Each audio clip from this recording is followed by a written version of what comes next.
of the House, today the 15th August 2024. Report of the Departmental Committee on Rents on its consideration of the Rent Control Bill, National Assembly Bill 39 of 2023. Thank you. Next order. Order number 6, notices of motion.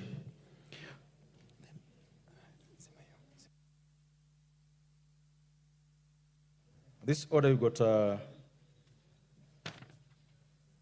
3 members with notice of motion. The member for Nairobi, are you ready?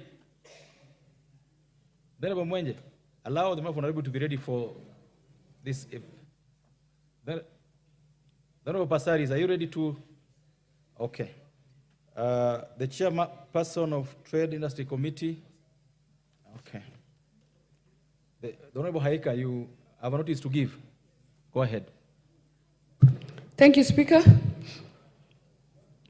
I beg to give notice to the following motion, that the House adopt the report of Diaspora and Migrant Workers Committee on the inquiry into the role and conduct of private employment agencies and recruitment of migrant workers and placement of students abroad, laid on the table on the House on Thursday today, 15th August 2024.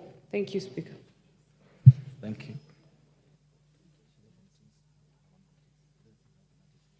The Honorable Pasari, do you not have the notice with you?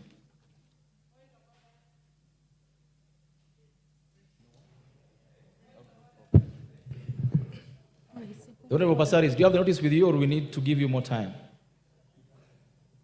1 more minute. It's actually coming down. Sorry, sir. Okay. The Honorable Minority Whip, you are recognized and welcome to the House this afternoon. Go ahead.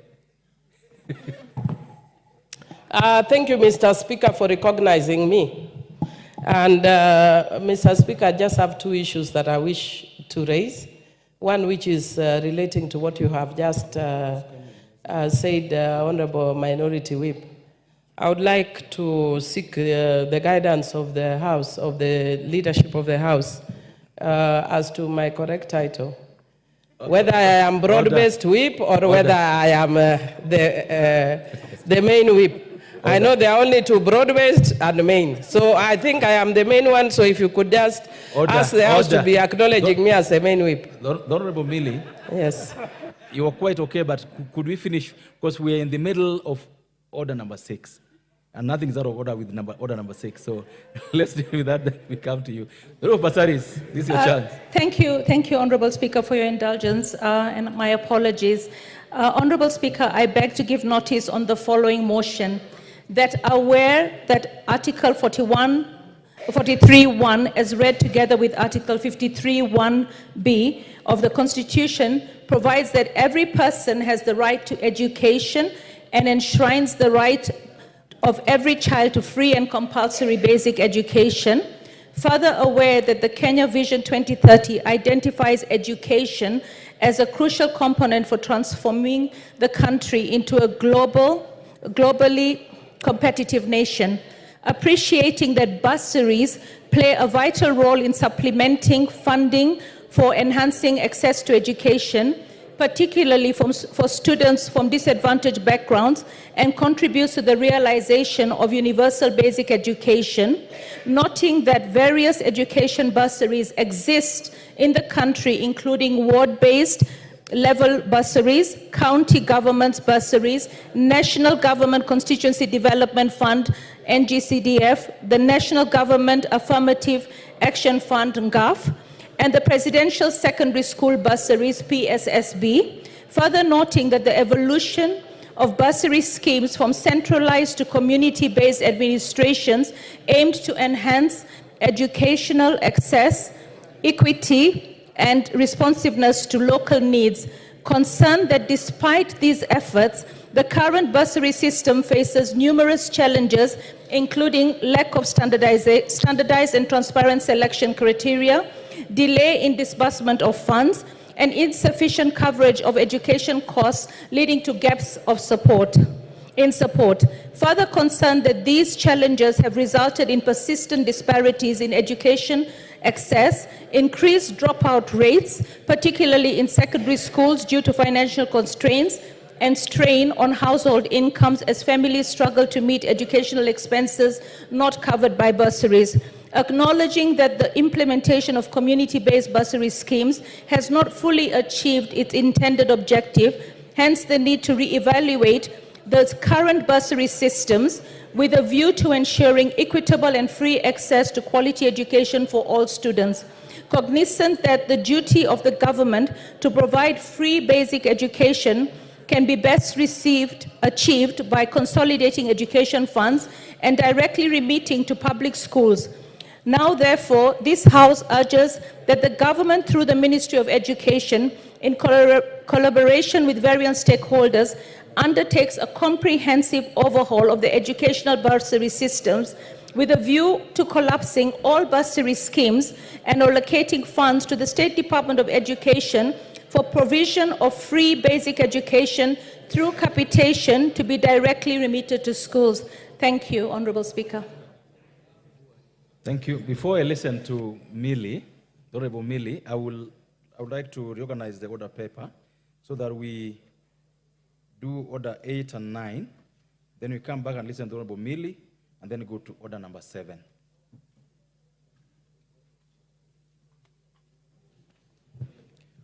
Order number 8, motion.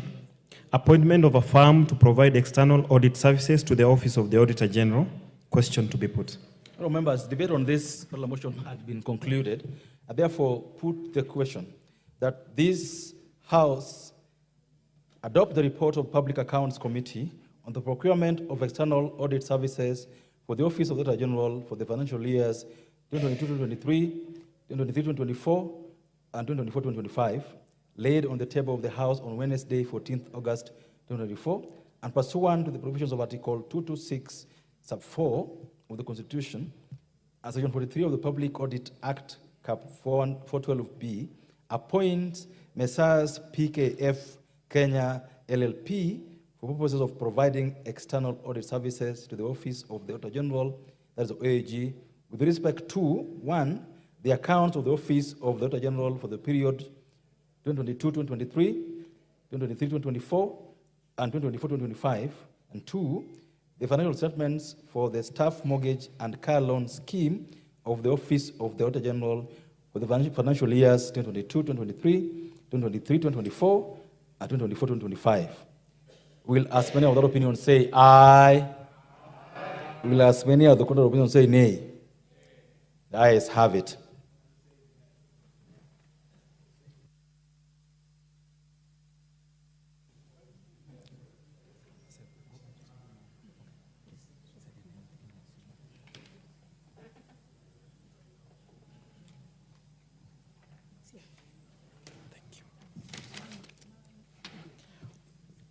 Order number 9, the Kenya Revenue Amendment Bill, Amendment number 2 Bill, National Assembly Bill number 35 of 2024, first reading. A bill for an act of parliament to amend the Kenya Revenue Authority Act. Thank you.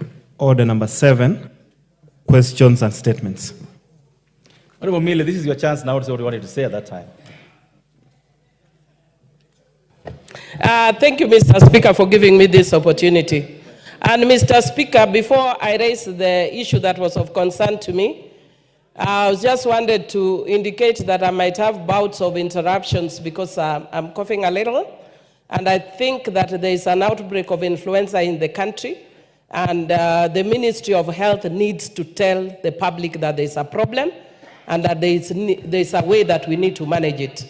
Because I put it on my Facebook and everybody is commenting, and because there's no proper way of management, it's becoming a challenge. It's not a problem if you have a problem in the country, you just need to find better way of managing. That was, by the way, Mr. Speaker. But my main, I told you, Mr. Speaker, I have two main concerns. Mr. Speaker, I just wanted to have a ruling from your side that The Honorable Pukosa is saying you should have a mask as part of the management of this process. But Yes, I agree. If I can be provided with one, I'll be very happy. Okay, then Though I'm at the tail end of it. Proceed. Mr. Speaker, if I can be provided with one. Mr. Speaker, and I hope the House is well equipped as part of that management, that they should be having masks at all times. Proceed. Mr. Speaker, you know, and I want to thank all the members who supported my position as a minority whip, even though I wanted to be minority leader, but I'm glad that I occupied the seat of minority leadership because then it allowed me to be a whip. And I want to encourage all the young women, Anguka nayo, that is how you get seats. They are never given, you grab. And Mr. Speaker, the only thing I'd wanted you to clarify is that since then, there has been an issue about broad-based. And so I came in as a minority whip, but I'm seeing that there's a broad-based things. Within the broad-based concept, can Honorable Soro be called the broad-based whip and me the main whip? So that for purposes of clarity, we have Honorable Soro as the broad-based whip and me as the main whip. That was my first concern. The second issue I wanted to raise, Mr. Speaker, is that I've sat here at the position of minority whip. And I don't know who was sitting here, because you know nowadays we have a digital parliament. And the Gen Zs have really taken us speedy. And there could be a Gen Z up here taking a screenshot. And what I found here is a profile of my good friend and brother, Honorable Moses Kuria. Somebody might just interpret that I've come to be whipped to harass my good brother, Moses Kuria. Could I please know who was sitting here and what interest they have in Honorable Moses Kuria? Thank you, Mr. Speaker. Thank you so much. I hope you're going to be provided with a mask. And no, because what is outside of order? Thank you, Mr. Speaker. You know, Honorable Millie, the minority whip said that we have cases of influenza and there is no treatment or proper treatment. I think there are guidelines by the Ministry of Health about being given administration of influenza vaccine, which is given to those who are over 50 years and also those who have other underlying conditions. We also have pneumonia vaccine that is also given for the same age bracket and also for children. So I think there are guidelines that are available. I know you are 20.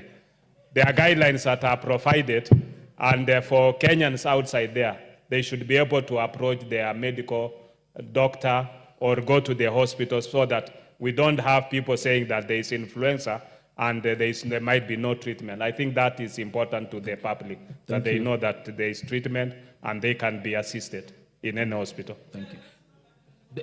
No, there was no debate about what you said. Honorable Mwenje, you have a last thing on this? Thank you. Thank you, Honorable Speaker. Allow me to be the first, I think, to congratulate the Honorable Millie on her appointment as the minority whip. Honorable Speaker, I have to get used to having a handbag now next to me here. You know, usually we've just been men here, so clearly the scenery on this side has changed for the better. Honorable Speaker, but I also want to support Honorable Millie's issue that she's the substantive whip and we have Osoro who's the broad-based whip. And we need to understand what this broad-based whip will be doing. Okay. I don't know where he is today, but Honorable Speaker, you need to give a ruling as the minority, the substantive whip of the House has indicated. Thank you, Honorable Speaker. Okay. Now, the Honorable Nyamai, you want to say something on this? Thank you very much, Mr. Speaker. Just a minute. The minority whip, it is not the way it's done. You take your seat, Honorable Millie. This is not the way it's done. You're going to learn that once you speak, you allow others to also have their say. If there's a little clarification, we'll come back to you. Now that you have a mask. Go ahead, Honorable Nyamai, go ahead. Thank you very much, Honorable Speaker. Obviously, Honorable Speaker, first of all, thank you for giving me a chance to comment on this matter. And Mr. Speaker, the House is excited, obviously, about this position of our senior, the Honorable Millie Odhiambo, the main whip. Mr. Speaker, I was just looking at the standing orders, and this is in standing order number 20. And I remember the leadership on the side where the Honorable Millie is and where I am also seated, has been working on the matter of making sure that the Honorable Millie sits in that position. And she just told us that, in quotes, Mr. Speaker, alianguka nayo. And she has advised us all we need to do, those who follow her, we just anguka nayo, anguka nayo, anguka nayo. Mr. Speaker, is that the way to go? Do we lobby? Or we just wait until they slumber a bit and then we anguka nayo, the way Honorable Millie did? I really congratulate her, but I want to know, Mr. Speaker, please guide us.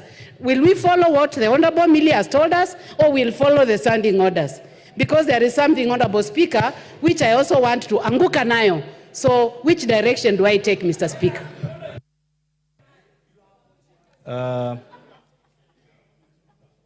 Mayaka. Thank you, Honorable Speaker. Honorable Speaker, first of all, allow me, as a mentee of the Honorable Millie, to congratulate her on the new position, which we are very proud as, especially the women in this parliament, because now we have two of our outstanding ranking members who are women as part of the House leadership, and for us it's a moment of pride. But also, in terms of the broad-based government of national unity, I don't even know the right terms, but Honorable Speaker, we are operating in extraordinary times in this country. And so Honorable Millie is very right in seeking directions on this matter so that we can know how do we treat her and Osoro, who is the broad-based whip and who is the substantive whip in the House. And Honorable Speaker, as I finish, I just want to tell the Honorable Rachel Nyamai, I know she's our ranking member, but you know, when we are dancing that Anguka Nayo, we do it in italics. You don't fall like you're falling in water. You slide as you're falling. I thank you. I didn't see you slide, though. The Honorable Naomi Wako. Thank you, Honorable Speaker, for giving me this opportunity. May I also take the same opportunity to congratulate our senior Honorable Millie for the seat that she's occupying, and she seems to be occupying it fully. We are all proud of you as women in leadership. We congratulated you. We are all proud of you. And I'm happy that I have a colleague now that we can relate to. Just to add on to that, Honorable Speaker, Osoro is our Honorable Osoro is the majority chief whip. And you are the minority whip. And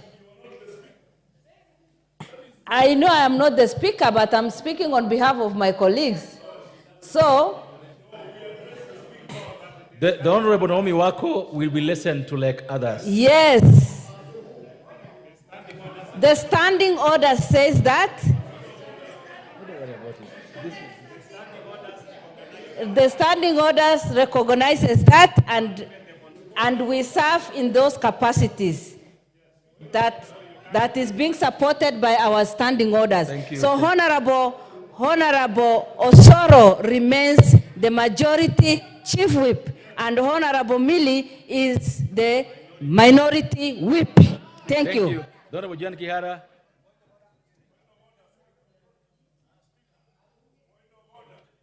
Honorable Jan Kihara, all of you are on a point of order. So you just have to. Thank you, Honorable Speaker.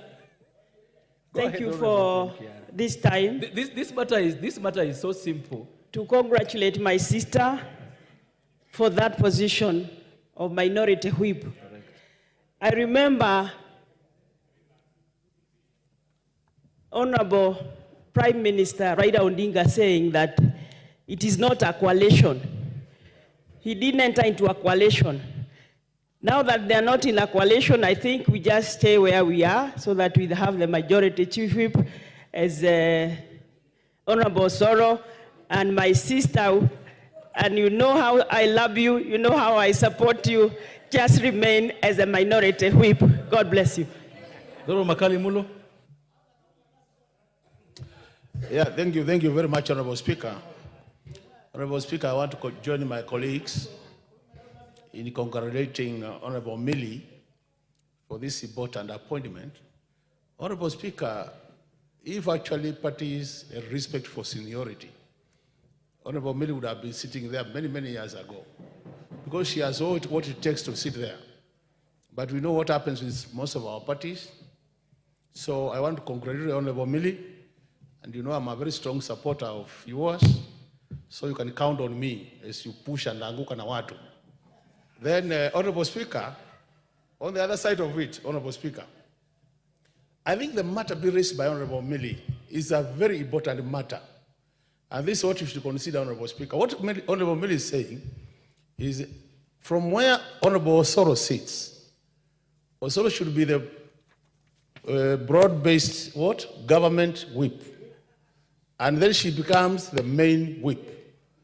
I think in simple terms, she's telling you, both sides of the house, we have one leg that side and another leg this side. So, Honorable Speaker, as you give your direction, it will be very important to determine, do we have legs on both sides? Because if you have legs on both sides, then it becomes a more serious matter than we are taking it. Thank you. And that's what, Honorable Speaker, I request you, I humbly request you, to put a bit of thinking into this issue and take time, don't rush to it. Thank you. So that your determination might change a few other things. Thank you, Honorable Speaker. Now, going forward, I'll give 2 more, but 1 minute each. Member for Busia. Okay. Member for Busia. Thank you, Mr. Speaker. My both legs are on this side to start with. I just want to correct the honorable member. You didn't talk about your legs. And Millie did not say that she is the broad-based whip either. And my legs are here, both of them. And also, it is not good to mislead the public. The matter of minority and majority is still at court. So we might be sitting here and we are supposed to sit there. So let us not discuss that. Thank you. Thank you. The member for Endebess. Honorable Speaker, I want to take this opportunity to congratulate Honorable Millie Odhiambo Mapona for being nominated as the minority whip. It's not just, I wouldn't say that it's a recognition of women. I think it's a recognition of her capacity because she does not represent women here. She's a constituency member of parliament who stood against men and other women and won. So she represents her constituency by all rights and therefore representing the minority side by all right. And I think credit goes to Baba for recognizing her contribution in this house and in the country. Thank you. Thank you. I think I'm one person who is very excited to see Millie move so many laws from the back to the front.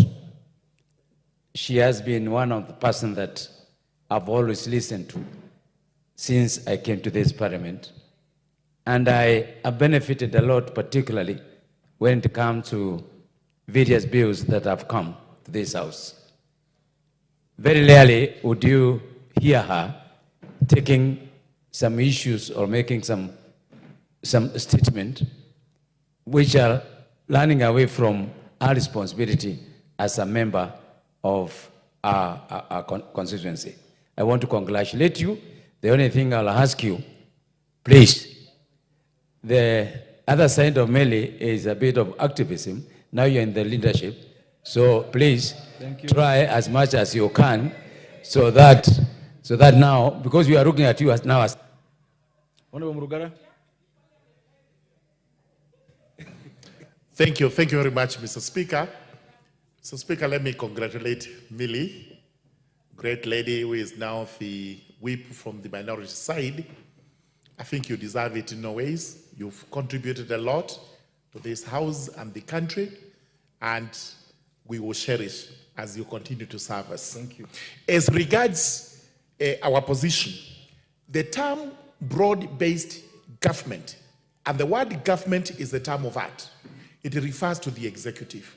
It does not refer to this house at all. So the position remains what has always been prevalent here.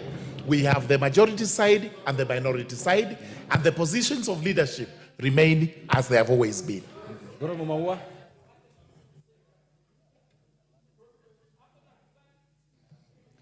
Thank you, Mr. Speaker, for giving me this chance so that I first of all congratulate our senior here, Honorable Mary Odhiambo. Thank you so much for portraying your capacity to carry out the task that you were given.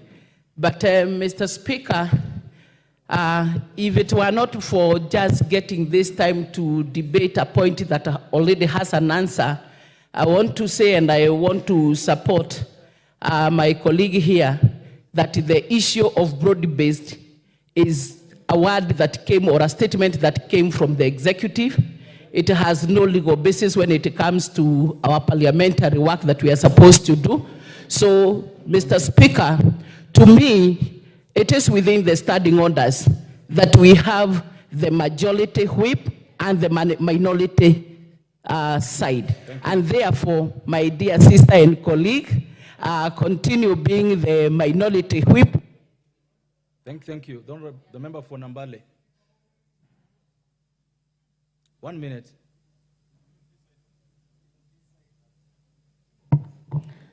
Thank you, Mr. Speaker, for giving me this opportunity to thank Honorable Millie for the chance to serve as the whip in this house. But Honorable Speaker, having listened to all the speakers who have said, who have contributed on this particular debate, and considering the position where I sit personally, or the position I am in this particular parliament as an independent, we have heard that we have majority whip, we have broad-based whip, and now as independents, Mr. Speaker, please consider us and also give us a whip. Thank you, Mr. Speaker. Thank you. Member for Kabuchai.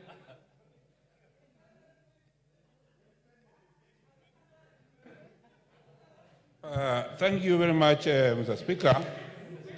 Mr. Speaker, I think Kabuchai cannot be left out in congratulating Honorable Millie in her new capacity.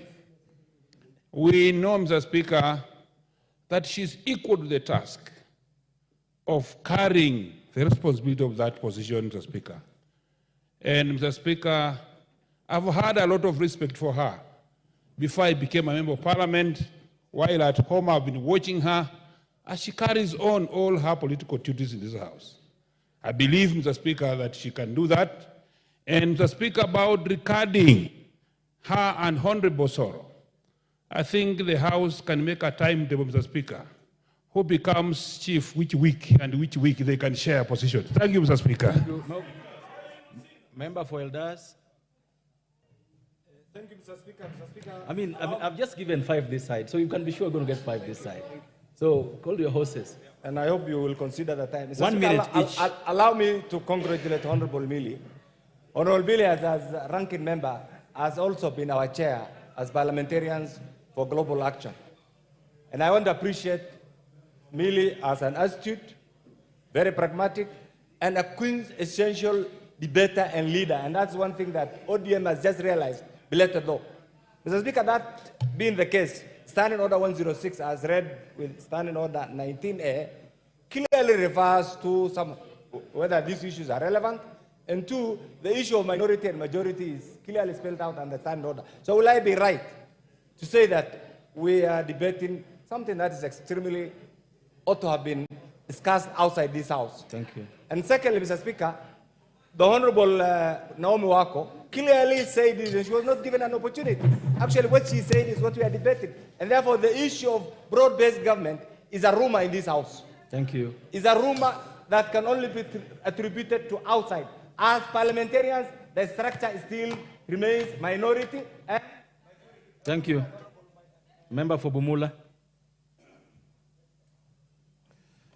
Indeed, Mr. Speaker,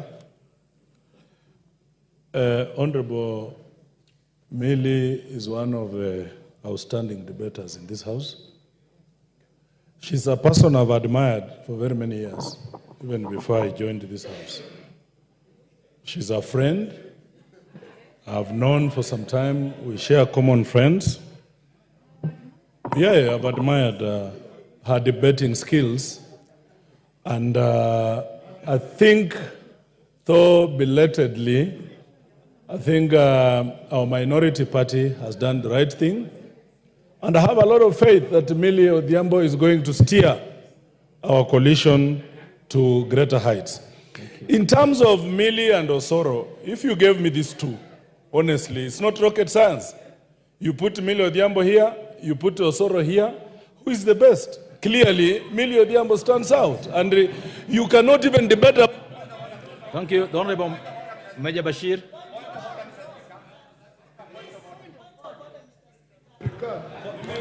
Thank you, Honorable Speaker. First and foremost, I want to take this opportunity to congratulate Honorable Millie.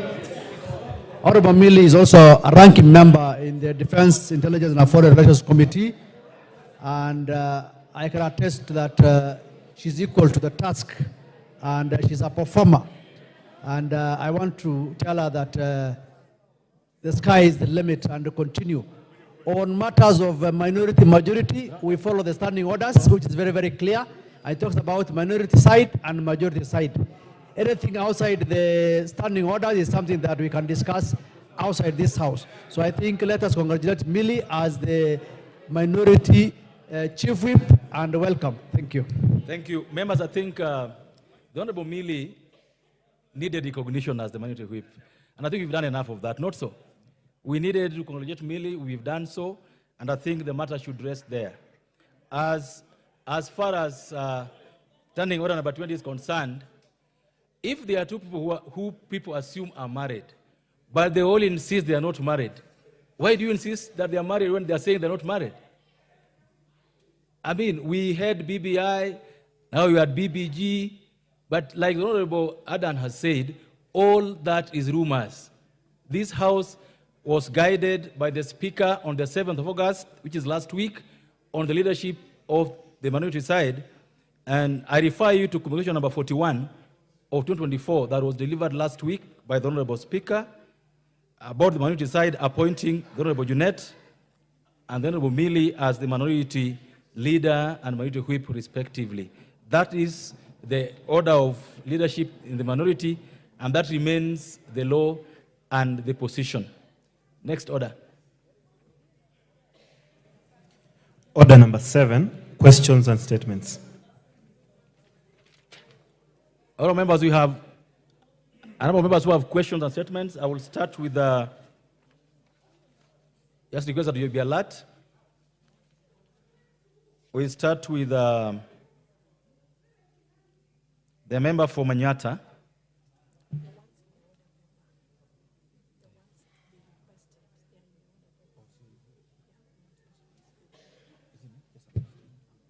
Just hold on.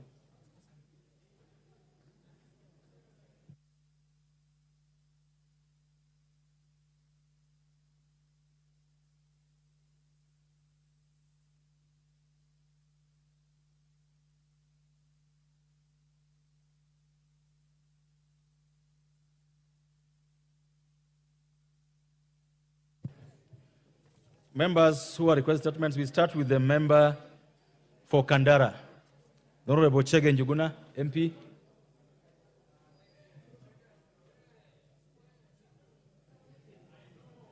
You can use the mic next to you. Thank you. Thank you so much, Honorable Speaker. Honorable Speaker, I raise to request for a statement on the appointment and conduct of the chairperson of Betting, Control and Licensing Board. Honorable Speaker, pursuant to Standing Order 44.2c, I wish to request for a statement from the chairperson of the Departmental Committee on Administration and Internal Security regarding the appointment and conduct of the chairperson of Betting, Control and Licensing Board, one, Mrs. Jane Muikari Makau. Honorable Speaker, Mrs. Jane Muikari Makau was appointed as the chairperson of the Betting, Control and Licensing Board on 20th December 2022. She also serves as the director of the National Water Harvesting and Storage Authority and also as the chairperson of the Strategy, Technical and Business Development Committee for the same board. Honorable Speaker, her appointment is in contravention of a court ruling in the Employment and Labor Relations Court, Course number 3 of 2022, where the court held that a person serving as a full-time public officer is not eligible to serve in any other public office. Further, the spouse to Miss Jane Muikari, Apostle Dr. Karis Owanze, Tommy, was charged on 14th April 2023 with defrauding a Korean businessman of Kenya shillings 54 million in a fake gold transaction. The relation raises questions as to the conduct of the chairperson. Honorable Speaker, pursuant to Article 10 of the Constitution, all persons, including state officers and public officers, are bound by the national values and principles of governance as per the Constitution. Honorable Speaker, on 22nd February 2024, were accompanying Mr. Fred Afune, Director of Priaco Technology Limited, trading as Shabiki.com, to an official round of water tanks in Makueni County, Mrs. Jane Muikari, in her speech, Honorable Speaker, lauded the move and invited other betting companies to emulate the same gesture. Honorable Speaker, her action not only amounts to conflict of interest, but also contravenes the Constitution. Additionally, Honorable Speaker, noting that the Finance Action Task Force, the global anti-money laundering watchdog, recently included Kenya on the list of grey-listed countries. There is anxiety that a number of people may use gambling as a means of laundering money, thereby jeopardizing the economy of the country. Honorable Speaker, it is against this backdrop that I seek a statement from the chairperson of the Departmental Committee on Administration and Internal Security on the following. Honorable Speaker, number one, could the Minister of Interior and National Administration expound on the measures being, if any, taken to address the appointment of the chairperson, which is in contravention of the court ruling in course number 3 of 2022. Honorable Speaker, number two, could the ministry provide the mechanisms put in place to avert cases of conflict of interest in the board? I thank you, Honorable Speaker. Thank you. Honorable members, because of the number of requests today, we will not allow members to comment on those requests. The next member who has a request is a member for North Hall, the Honorable Ade Wario.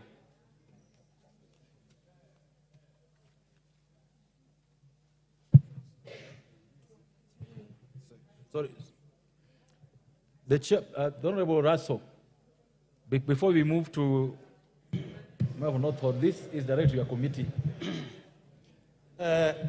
Thank you very much, Honorable Speaker. I heard what my honorable colleague has presented as a statement. It borders on a civil case, but also it talks about court ruling. I think as a committee we will have to sit first of all, but we will also not delay. We will dispatch it to the ministry, and then we'll give the House feedback as soon as we come from the recess, the second week after recess, Honorable Speaker. Thank you. Honorable Njuguna, is that okay with you? Thank you, Honorable Speaker. I agree with my Honorable Member Speaker. Thank you. Thank you. Thank you. So 2 weeks after we resume from recess, member for North Hall. Thank you, Honorable Speaker. Honorable Speaker, I rise to request for a statement regarding the brutal and senseless killings of innocent and peace-loving Kenyans along Kenya-Ethiopian border. Honorable Speaker, pursuant to provision of Standing Orders 44-2C, I wish to request for a statement from the chairperson of the Departmental Committee on Administration and Internal Security regarding the recent tragic attack on civilians along Kenya-Ethiopian border in Marsabit County. Honorable Speaker, on Monday, 12th August 2024, at around 23 hours, a horrific incident occurred between Eledimtu and Forole along the Kenya-Ethiopian border in Northern Constituency, Marsabit County. A group of unidentified gunmen ambushed a truck transporting food supply from Nairobi to Dukana, resulting in death of at least 8 Kenyans and leaving one sustaining multiple and life-threatening injuries. The assailants sent the truck ablaze, burning the bodies of the victims beyond recognition.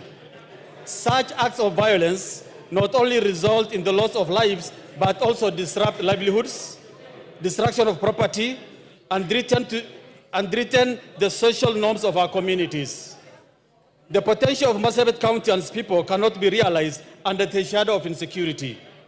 It is imperative that our approach to policing and security in this region evolves from being reactive to proactive and preventive. Honorable Speaker, it is against this backdrop that I request for a statement from the chairperson of the Departmental Committee on Administration and Internal Security on the following. 1, a detailed account of the attack, including the current set of investigation, those who are involved, and why. Number 2, long-term security measures being implemented to prevent such incidences from recurring, including strategies for enhanced border surveillance and community policing. And finally, any assistance provided to the victims of the families and the injured, as well as plans for long-term support and compensation. Thank you, Mr. Speaker. Thank you. Thank you very much, Honorable Speaker. Honorable Speaker, I am personally aware of what Honorable Ade is presenting, the MP for Northern. The ministry and the national government is actually already seized with this matter, but the points he has requested, I think the committee will deal with it, and I think we'll be able to do it as soon as it's practically possible. But the ministry is already seized with it, Honorable Speaker. Are there timelines? We don't want to give ourselves 2 weeks because we can give them, we can give him feedback in a week's time because already people on the ground are doing some work. Thank you. The Honorable Member for North Hall, is that okay with you? That's okay, Mr. Speaker, because we are all affected and we are in this with the Vice Chair, so I agree to the Chair. Thank you. The next statement is from Member for Fafi, Honorable Yakub. Bismillah. Thank you, Mr. Speaker. I rise to request for a statement regarding insecurity in Fafi constituency. Honorable Speaker, pursuant to the provision of Standing Order 42(2)(c), I rise to request for a statement from the chairperson of the Departmental Committee on Administration and Internal Security regarding security in Fafi. Honorable Speaker, Fafi constituency has for a long time witnessed a series of attacks by suspected militants. These attacks have seen several police officers, national police reservists, and civilians lost their lives and communication masts blown away. For instance, on the morning of 10th August 2024, Mr. Dekho Muhammad Adan of ID number 2266-17498 and his son, 12-year-old son, were reportedly killed by Al-Shabaab militants at that Abbas village, Kamuda location, accusing him of working with government security agencies. Mr. Dekho was among a group of 17 locals who had volunteered to work with the Special Operation Groups, SOG, to eliminate Al-Shabaab activities in the area. The team had been vetted by Bura East Sub-County Security Intelligence Committee in October 2022 and recommended for recruitment as NPRs. Honorable Speaker, numerous appeals to the government to beef up security by deploying additional officers and recruiting more national police reservists have not been successful. Schools and hospitals have been closed as roads remain impassable due to insecurity. The situation is worse in rural and border villages, including Yumbis, Harbol, Degega, Dagbon, and Dekarja. Honorable Speaker, owing to the growing insecurity in the constituency, I cannot freely move around to undertake development activities, as I am also a target of militants due to my denouncement of their actions. Additionally, local administrators in border areas fear for their life, and as such, stay away from the areas of jurisdiction in the villages, opting to stay in major towns. Sadly, the few police reservists that were manning the constituency have been served with discharge letters, leaving the area exposed. Honorable Speaker, sir, it is against this background that I seek a statement from the chairperson of the Developmental Committee on Administration and Internal Security on the following. 1. The reasons as to why the government is downscaling security levels by discharging NPRs, 16 of them in Bura East Sub-County from duty on 6th August 2024 instead of beefing up security in the area. 2. Reasons as to why the 17 NPRs locals who had volunteered to work with OSG and other security agencies to eliminate Al-Shabaab activities in the area have not been armed, and yet they are enumerated and embedded with government security agencies. 3, Honorable Speaker, specific actions being taken by the government to enhance security in Fafi constituency, considering the minimal allocation of NPRs, the limited administrative and divisional infrastructure, and the scarcity of SOG camps. 4, clarify whether the ministry maintains records of abduction by Al-Shabaab in Fafi constituency and other government security agencies. And if such records do exist, provide the numbers of abductions and measures taken by the ministry to ensure the safety of residents. Having stated that, Honorable Speaker, I want to add that we have, as members of Northern Kenya and a victim of Al-Shabaab, we have been raising issues of security in this House for the longest. And all the answers we get are laptop and desktop answers. I request, Mr. Speaker, I want your direction and guidance on this. We are asking you or requesting you to direct the administrative. Thank you, the honorable member. You know the drill now. All you want to say about statement is you put it in the statement itself. There are no speeches after you've done your statement. Honorable Dido Rasto, this is your day. Thank you very much, Honorable Speaker. Honorable Speaker, today our committee was vetting the nominee for Inspector General. And as you are fully aware, we also just had the CS for Interior. I think one of the things the committee has been grappling with, particularly in the ASAL, where Honorable Ade from Northern just raised that issue, and also the MP from Garissa. I think the thinking now for the committee and also Ministry of Interior is to relook at the security architecture in the ASAL. And that is why, of course, you talk about the laptop answers. Honorable Speaker, I seek your indulgence that we give a response the second week after recess. Thank you, Honorable Speaker. Thank you. The Honorable Yakub, the Honorable member has told you what they're going to do. At that time, when they give the answer, you'll tell me whether it's desktop or laptop. Then you deal at that level. Okay? Thank you, Mr. Speaker. I was just emphasizing that so that the committee can take the issue very serious. Okay. I've been grinding this house for the longest, so I hope this time they will come with right answers. And I hope them to visit the area so that they can get the facts themselves. They have been here, the committee, and listening to the minister only. We want them to go to the ground, from Mandera to Lamu, get the grounds, get the facts from the locals, those who are abducted, the SOGs, even the government officers who are working there. You'll see a camp with 150 police officers with no vehicles. Thank you. And you expect them to work. So I request you to direct them to do that. Thank you, sir. Honorable Rasso, you can carry the laptops to the ground so that the answers you give are not just laptops, but laptops to the ground. Thank you, Honorable Speaker. I think Honorable Yakub is aware that I am a former KDF officer, and not just an officer, a decorated one for that matter. Many of these issues that are being raised, particularly by the corner communities that live in the far-flung areas, Turkana, Marsabit, Wajir, Garissa, Mandera, are not new issues. And that is why we are pushing the ministry that they have to relook at the architecture, because what we have, the situation that is obtaining does not work for those people. And that is why, of course, will not restrict ourselves to just listening feedback from the CS. We have to hit the ground so that we are able to talk to our people faster. Thank you, Honorable Speaker. Thank you. I think that's okay. The member for Garsen.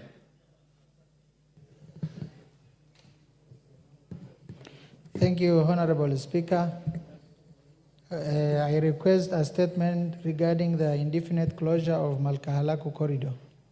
Honorable Speaker, pursuant to the provision of Standing Order 44-2C, I raise to request for a statement from the chairperson of the Departmental Committee on Tourism, Wildlife, regarding the indefinite closure of Malkahalaku corridor that runs between Savo East National Park and Galana Kulalu.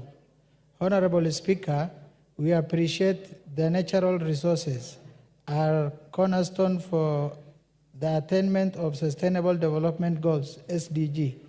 Indeed, it is imperative that dispersal areas ought to be secured to allow wildlife to move freely across landscape, while at the same time protecting other key land use activities such as agriculture, settlement, and infrastructure development. Over the years, residents of Garseni constituency and neighboring communities have faced constant human-wildlife conflict, which has affected their livelihoods. While residents have had adjusted their activities, recent directives by KWS has negatively impacted on the normal lifestyle in the region. Honorable Speaker, the Kenya Wildlife Services, KWS, recently closed the corridor connecting Savo East National Park and Galana River with claims of area residents trespassing in the park. This has impaired movement of persons in the area.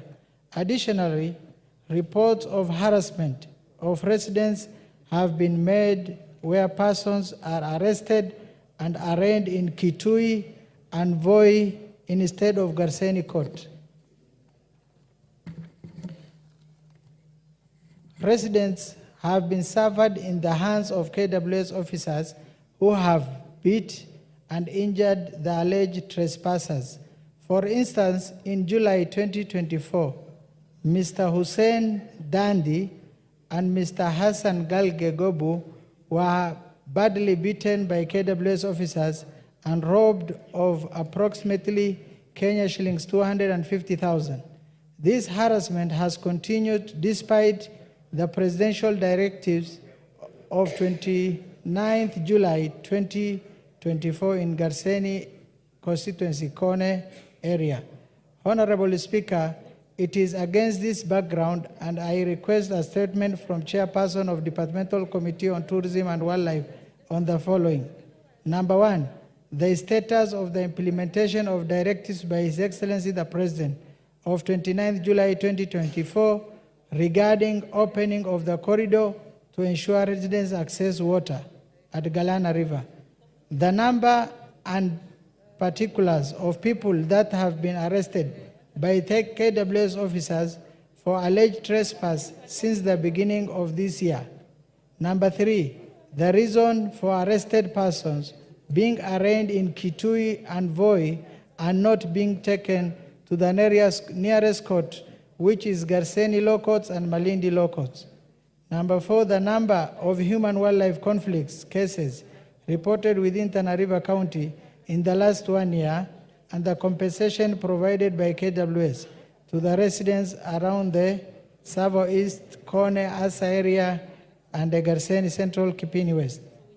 Number five, steps that KWS is taking to cultivate good relations with communities who are the largest host of wildlife. Thank you, Honorable Speaker. Thank you. Quite a long one. The chairperson for the Committee on Tourism and Wildlife.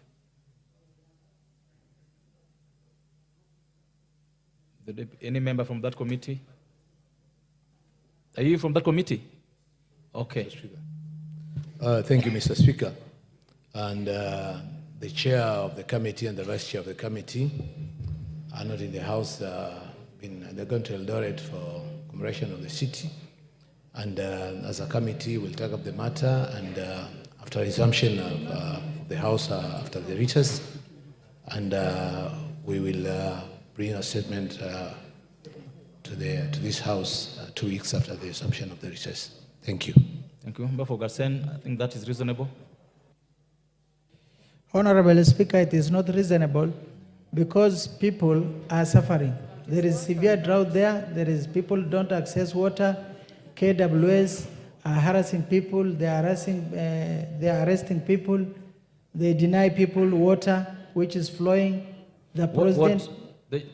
What would you rather that the committee does? Chair, the committee should direct the KWS as the president directed to community to access water immediately, Chair.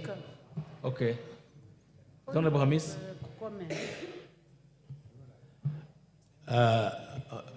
Honorable Speaker, the committee is scheduled to meet next week on a different matter. And we'll talk to the chair, and then the sub-chair of the committee will be able to give a more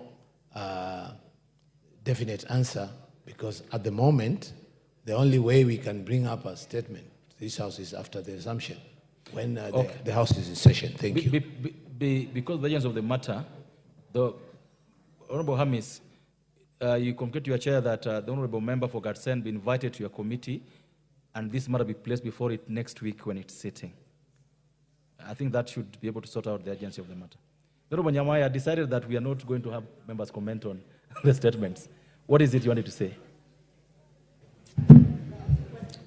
Honorable Speaker, thank you for allowing me to comment. I do not know how the Honorable Member for Garsen will take this. But Mr. Speaker, the matter that is raising is not only a matter of tourism or wildlife, but it is also a security issue, Mr. Speaker. And I'm saying this because the Honorable Member is my neighbor. And he talked about people being arrested on the side of Kitui and on another side. And one of the places he mentioned is Kone. And Mr. Speaker, Kone Kariti is somewhere in my constituency. And I would like to say for us as the people of Kitui, we have a problem with people being told to access that place, because from the time that this matter was handled by the former cabinet secretary is when we got peace. So as this matter is being looked at as a matter of tourism and wildlife, it may also be require being looked into as an internal security issue, Mr. Speaker. So that is my comment, and I would like him to take it and to know that the security of this country is not about a county and another county, but it is for all of us. Because if we are infiltrated by people who should not be in the forest, then all of us, even in this parliament, we will not be safe. Thank you, Honorable Speaker. Thank you so much. The Honorable Member for Garsen, this is the last bite on this. Thank you, Honorable Speaker. I think the ranking member, who was also the Speaker's panel, did understand this question. This question is not the connectivity issue. This question is between Galana Kulalu and the Savo East National Park. I think you are obsessed with connectivity, Mheshimiwa Honorable Nyamai. The connectivity issue is different. It's not, in fact, in my constituency. This is Garseni constituency. The other one is in Galole constituency. Which member is here, Honorable Said? So I think the member is obsessed with connectivity, but the connectivity issue need also to be resettled, because you have moved children out of school. Thank you. Kalalani Primary School. The member carrying hand up. Do you have a card? No, I don't have a card. Okay, go ahead. Thank you, Mr. Speaker. Let me remind the honorable member that Konekaliti is in my constituency. It is not in her constituency. Okay. The people who are staying there are Ormas. In Kitui, there are no Ormas. Thank you. Those are the. Thank you. So thank you. The member for Kitui South is guided to bring a statement on that matter if she wants it handled the way she proposes. This matter for now will go to the relevant committee, which is the Committee on Wildlife. Then the matter of security will be handled with the relevant committee when a statement in regard to that is brought before the House. Before I go to the next statement, allow me, members, and join me in welcoming students from Tinga Taylor Comprehensive School from Cape Kilion West in Kericho County, and students from Borowet Primary School, again from Cape Kilion West, Kericho County. They are seated in this public gallery and are welcome to follow proceedings this afternoon. The next would be the member for Lurambi. Thank you, Honorable Speaker. Pursuant to the provisions of Standing Order number 441, 2 and C, I wish to request for a statement from the chairperson of the Departmental Committee on Agriculture and Livestock regarding the reduction of sugarcane prices by the Agriculture and Food Authority, AFA. Honorable Speaker, the Agriculture and Food Authority, AFA, was established under Section 3 of the Agriculture and Food Authority CAP Act, CAP number 317, with the mandate of regulating, developing, and promoting scheduled crops in the country, including sugarcane. The authority plays a crucial role in promoting crops value chain for increased economic growth in the country.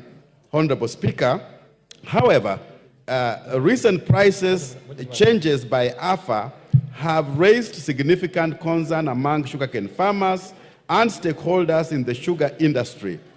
On the 7th of August 2024, AFA issued a notice directing a reduction in sugarcane prices from Kenya shillings 5,125 to Kenya shillings 4,950 per ton, effective from August 2024. It is particularly concerning given that the authority had earlier revised prices from Kenya shillings 6,100 to 5,125 per ton. These reductions represent a significant setback for sugarcane farmers as the cost of production has not decreased, meaning that farmers are now operating at a loss. Furthermore, there has been no public participation nor stakeholders engagement meetings with the farmers and millers, raising questions about the transparency and inclusivity of the decision-making process. Honorable Speaker, it is against this background that I request for a statement from the chairperson of the Departmental Committee on Agriculture and Livestock on the following.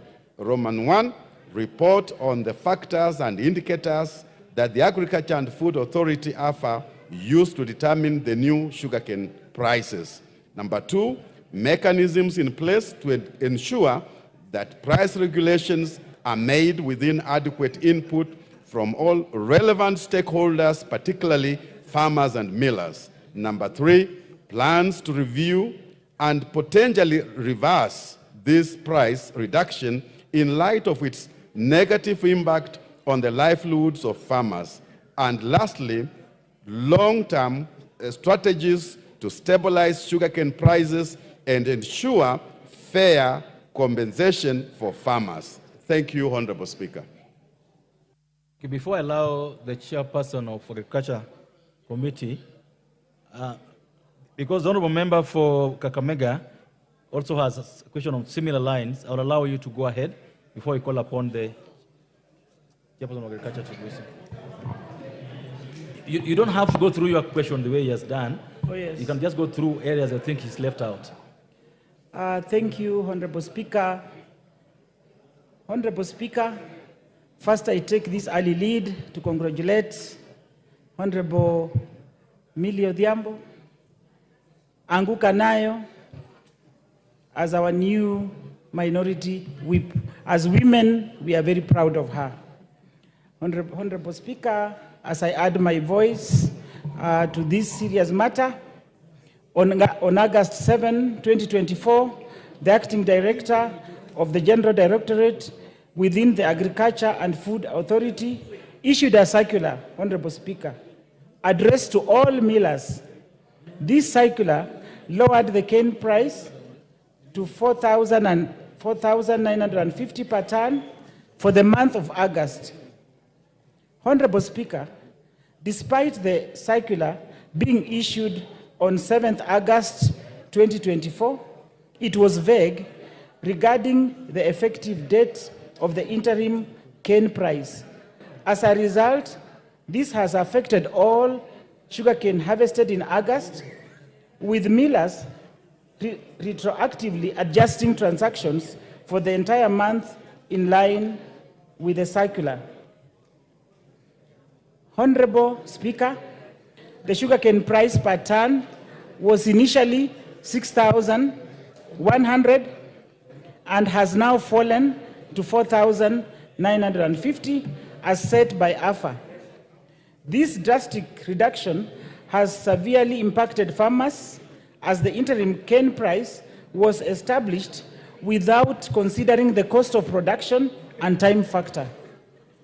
To put into context, at the time of planting, farmers incurred costs of 5,500 per ton for seed cane and 5,500, 5,300 for DAP and urea fertilizers, with each acre requiring 2 bags of each. Moreover, land preparation activities such as plowing, replowing, harrowing, furrowing, and weeding have imposed significant financial burdens on the farmers. Despite the Western region, Honorable Speaker, relying on cane as a major cash crop, the farmers are currently spending more than they earn on sugarcane production.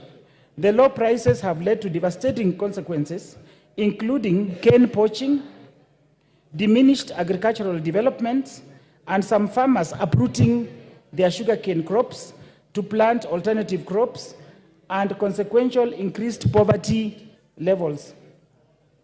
It is against this background that I request a statement from the chairperson of the Departmental Committee on Agriculture and Livestock on the following: a comprehensive report on the rationale used by Agriculture and Food Authority, AFA, to set the interim cane price for August 2024 at 4,950 per ton, including the criteria to determine this price. Number 2, the effective date of the interim cane price and reasons why the circular issued by AFA on 7th August 2024 did not specify a clear start date, leading to confusion and retroactive adjustments by millers. Honorable Speaker, we also require an update on the measures being taken by the Ministry of Agriculture and Livestock Development to control the influx of cheap sugar into the country, which has contributed to the price fluctuations, thereby undermining the development of the sugarcane farming sector in Kenya. Details on the consultations, if any, that were undertaken with the cane farmers and other stakeholders before the interim cane price was set, and whether the concerns of the farmers regarding production costs were considered. And detailed information on the composition and status of the reconstitution of the cane pricing committee, including whether there is a representation from sugarcane farmers in the current structure. Honorable Speaker, allow me to note that for farmers to continue growing cane, the sugar prices must be adjusted. For farmers to continue paying school fees, the sugarcane prices must be adjusted.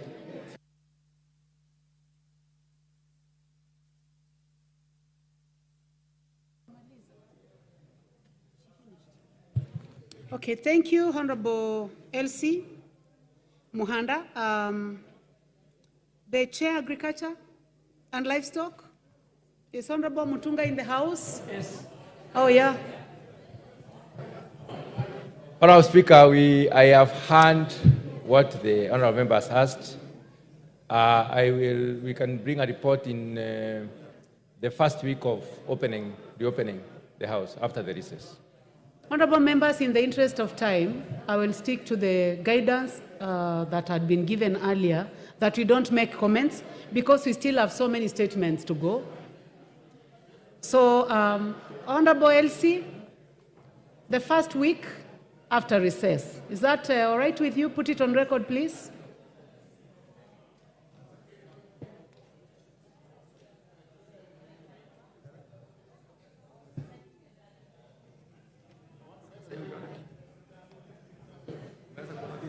No, we have already passed that. Next.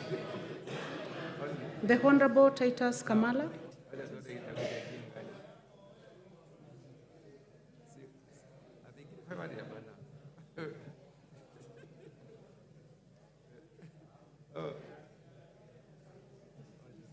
So, Honorable Titus Kamala, Honorable Koyo, you are out of order. You are not going to comment on this? I'm sorry, in the interest of time, we must make progress. You'll make progress after. You're out of order, Honorable Koyo. Take your seat. The Honorable Titus Kamala, the matter that you are raising is also on reduction of sugarcane prices by the Agriculture and Food Authority. And I am going to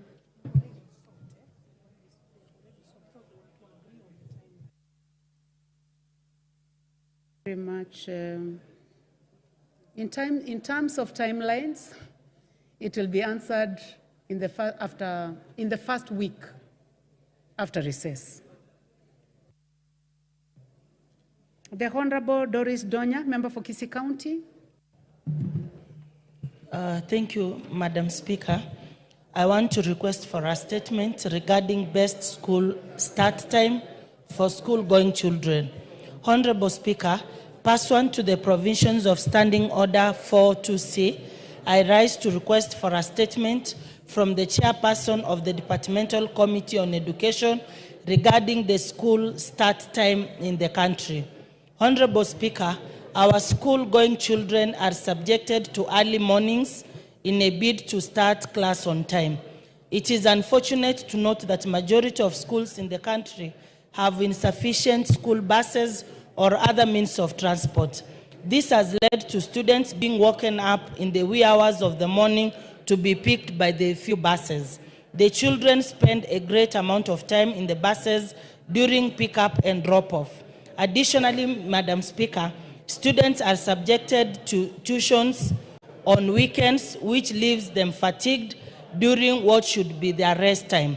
Honorable Speaker, countless studies have shown that early start times are associated with students getting less sleep, which negatively affects the academic performance. Further, students with less sleep have difficulty paying attention in class and are likely to obtain lower grades. Additionally, early school start times and the resulting insufficient sleep may result in increased likelihood of students engaging in negative behaviors such as bullying and fighting, alcohol and drug abuse, higher risk of athletic injury, and increase of depressive symptoms including suicidal ideation, among other behaviors. Sleep deprivation also has long-term physical and mental health consequences such as diabetes, cardiovascular diseases, and obesity. Honorable Speaker, Section 84 of the Basic Education Regulations of 2015 states that the official operating hours for all day public or private school institutions shall be Monday to Friday from 8 a.m. to 3 p.m. for class hours and 3 p.m. to 4:45 p.m. for co-curricular activities. The regulations go further to state that no day institution of basic education and training shall require learners to report earlier than 7:15 a.m. Honorable Speaker, it is against this background that I request the chairperson of the Departmental Committee on Education to appraise the House on the following. 1, the strategies that the Ministry of Education has put in place to ensure that schools adhere to the set regulations, including prohibiting tuition during weekends, and the plans the ministry has put in place to ensure that all public and private schools that pick and drop students have sufficient vehicles to avoid long travel time to and from school. I thank you, Honorable Speaker. Thank you, Member for Kisii. Is the Chair Education in the House? Honorable Meli? Honorable members, we agreed that we stick to the ruling of the Speaker that there will be no comments because we have so many. No problem, the statement will come to the committee. Chair Education, Vice Chair Education, any member of the Education Committee? Oh. Do we have a member? Yes, please proceed. Thank you, Madam Speaker. We'll give a response in 2 weeks. Thank you very much. Member for Kisii, is that in order with you? Though it was a bit urgent, we have 10 days for the schools to open, and I'm worried because I wanted that attention to be taken keenly on what time the children should be going to school and when they're supposed to leave school. Because I'm told some students wake up at 3:30, Madam Speaker. 3:30. What are you doing in school at 3:30, Madam Speaker? You get fatigued, and you know the Gen Zs are saying they don't fear death. Maybe they've experienced a lot of depression in school. They fear nothing. 3:30. Okay, take your seat, Member for Kisii. The matter that you're raising is important and urgent. However, you sought a statement, and the only way to get a statement is by having it brought to the House, and the member seated next to you has been kind enough to take the statement on behalf of the chair, and it will be responded in the first week after we open. Honorable members, we have a statement by Member for Ijara, and I would like to give you a chance right now so that we can finish with the Committee on Administration and Internal Security. You may proceed, Member for Ijara. Thank you, Madam Speaker. My request for a statement regarding brutal attack of herders in Gababa location, Ijara constituency.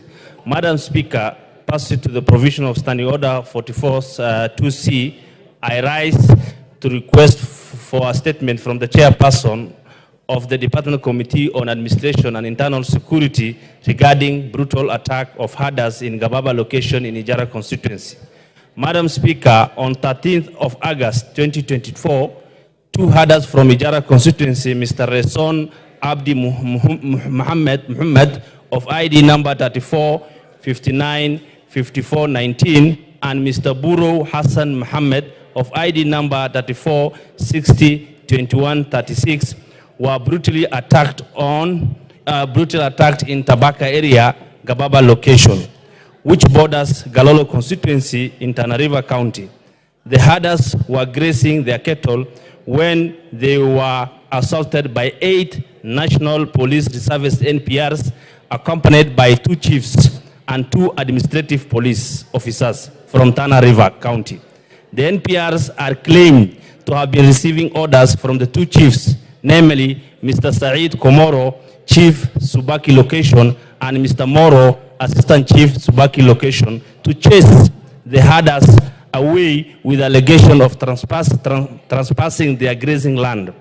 The victims were fatally injured due to gunshots on the legs and back, which led to their admission at Garissa Level 5 Hospital and Masalani Level 4 Hospital, respectively.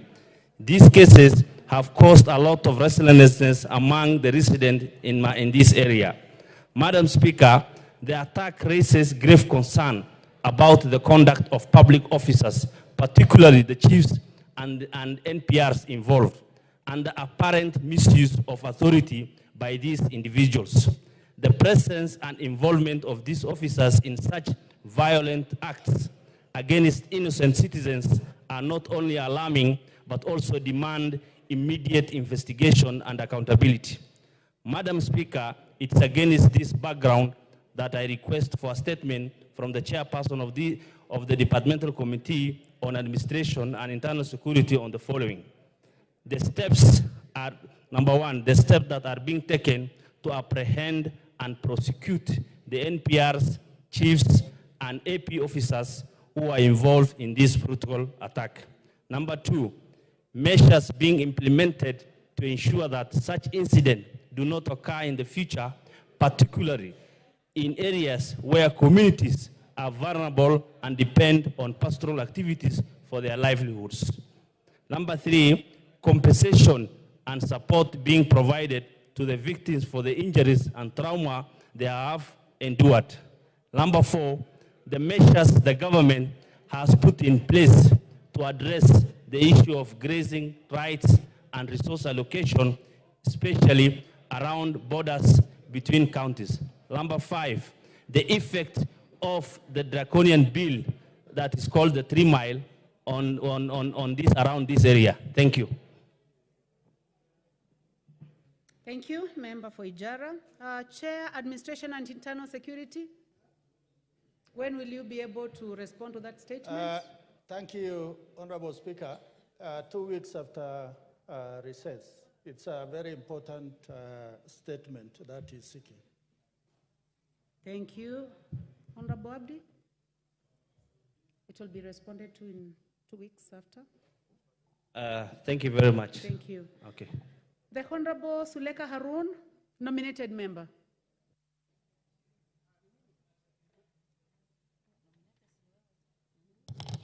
I think so.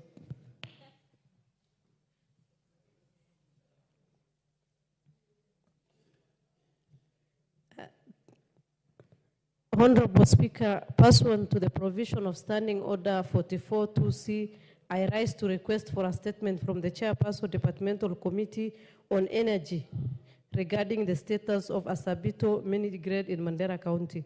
Honorable Speaker, on 2nd of May 2019, the Rural Electrification and Renewable Energy Corporation, REREC, commissioned the Asabito solar mini grid in Mandera County featuring a 60 kilowatt solar power installation. The plant was intended to provide electricity to approximately 1,000 households, as well as public facilities, including schools, market centers, health centers, mosques, and the office of the area ward administrator. The mini grid has played a vital role in bringing electricity to the region, thereby accelerating economic activities. However, Honorable Speaker, for the last 6 months, the mini grid had frequent technical breakdowns due to the worn-out batteries, resulting in constant power supply fluctuations. Most components that make up the mini grid are old and we urgently need replacement or upgrading. Additionally, due to the faulty batteries, the community in Asabito has been compelled to purchase fuel for the generators to restore power, yet they continue to pay electricity bills to Kenya Power and Lighting Company. The first deteriorating condition of the mini grid has grossly affected service delivery in the provision of health care, with hospitals reportedly struggling to function and in circumstances forcing nurses to deliver babies using a torchlight. Other essential services such as printing have also been brought to a halt in schools. Continuous blackout heightens already existing security threats from Al-Shabaab, putting the government installations and officials at further risk in Mandera County. Honorable Speaker, it's urgent, it's against this background that I request for a statement from the chairperson of the Departmental Committee on Energy on the following: that all parts or components of the device are maintenance schedule to ensure that all parts or components of the mini grid are in optimal working condition to restore power to the community living in Asabito and the larger Mandera County. Measures taken to upgrade the old and inefficient infrastructure to a more modern, sustainable, and cost-effective technologies to relieve the community from the burden of fueling the generators. And number 3, plans to connect Morodile Ward to the mini grade. I thank you, Honorable Speaker. Thank you very much, Honorable Suleka Harun. Chair Energy. Is the Chair Energy in the House? Vice Chair? Member of the committee? Yes, one member of the committee. Thank you, can Chair. vote. I'm a member of Energy Committee. What is out of order, Honorable Bashir Abdullahi, member for Mandera North? You may take your seat first, Honorable. Honorable Speaker, nothing out of order, but I wanted just to second what the nominated member of Parliament was saying. Mandera North, Asabito sub-county falls. Honorable Major. I want to Bashir. contribute on that statement, if You you, know very if you well. agree. I know, with your indulgence. Now that I have a lot of respect for you because you served the country in the army, Thank you. I'm going to allow you just 1 minute. Thank you. Honorable Speaker, Sabito sub-county falls under my constituency, and I want to appreciate my member, nominated member of Parliament. She happens to come from my constituency and actually comes from Asabito. She's a resident of Asabito. So I think she's feeling the pain of the lack of power in that area. And Honorable Speaker, it's true that the solar mini grid in that place is not working. It's been there for almost out of service for the last 8 months or so, and therefore it's quite timely. We have a new sub-county in that place that needs to be operationalized. Unfortunately, we can't go on with it because of the lack of power. So I also call upon the committee to ensure that they fast track so that as Abito has a solar mini grid that is fully operational, so and that the people of Asabito and Morodile get light and services at the end of the day. Thank you. Thank you, Honorable Bashir. Honorable Chonga, on behalf of the Thank you, chair Chair. of the committee. I'm under guidance from my chairman. He's in Eldoret, both with the vice chair. Apparently, he was aware about this question coming up, and we know what is going on. I don't want to make any mitigation about this matter, but the chair has promised to give a response within 2 weeks. Thank you, Chair. Thank you very much, Mheshimiwa. Yes, Honorable Suleka. Honorable Speaker, thank you so much. But I feel like the member is not committed to giving response to this urgent matter. And I've stated the reasons why women are giving birth using torches in Asabito sub-county. Madam Chair, we have no power, the security threats are alarming, and we really need this to be responded urgently. Thank you. Now, Honorable Chonga, you have to take all, that is a very important matter that is being raised by the Honorable Suleka. So can you give us a response? Chair, as a parent, and the member I'm sure is a mother, I know how sensitive this matter is. And it's not only in her constituency, rather. Let me commit the Committee of Energy to a maximum of 5 days to have responded and action be seen within the constituency. I'll be part of this process, Madam Chair. Thank you. And you need to know that's very heavy. In 5 days, something will be seen on the ground. Yes, Madam Chair. I'm going to take it up right away. Honorable Suleka. Thank you, Madam Speaker, for your intervention. We are going to wait for the 5 days. Thank you. Thank you very much. Now, Honorable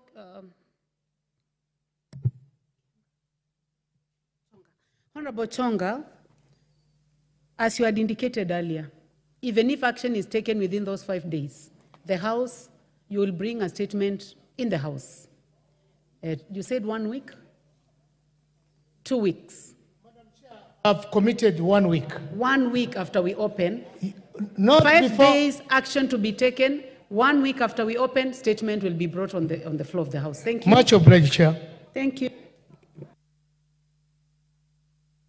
Honorable Joseph Lekuton, member, Leisamis, proceed, please. Thank you, Madam Speaker.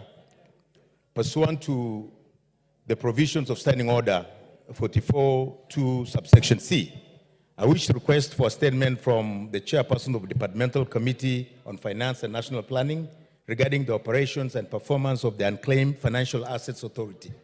Honorable Speaker, The Unclaimed Financial Assets Authority, UFA, is established under Section 39 of the Unclaimed Financial Assets, Cap 494, and plays a crucial role in safeguarding unclaimed financial assets held by various entities such as banks, insurance companies, pension funds, and other financial institutions.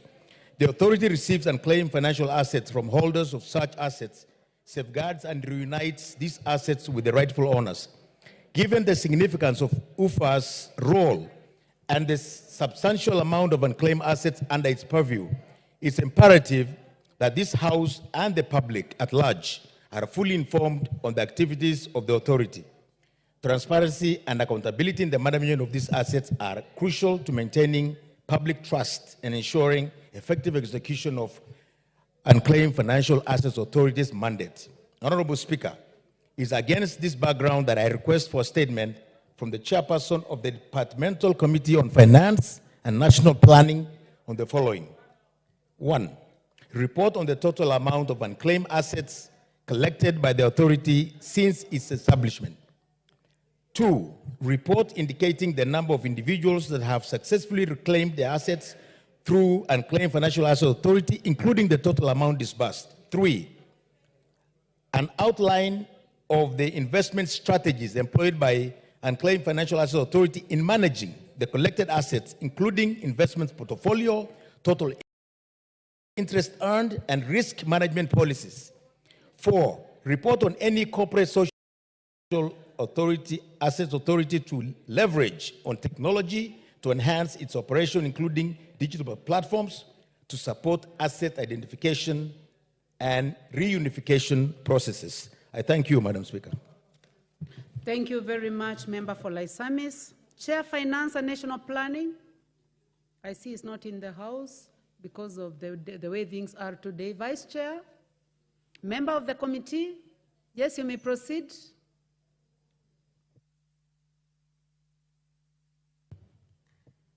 Madam Speaker, I've just spoken to the chair, and he has asked me to commit that he'll be responding to the statement the second week after recess. Thank you, Madam Speaker.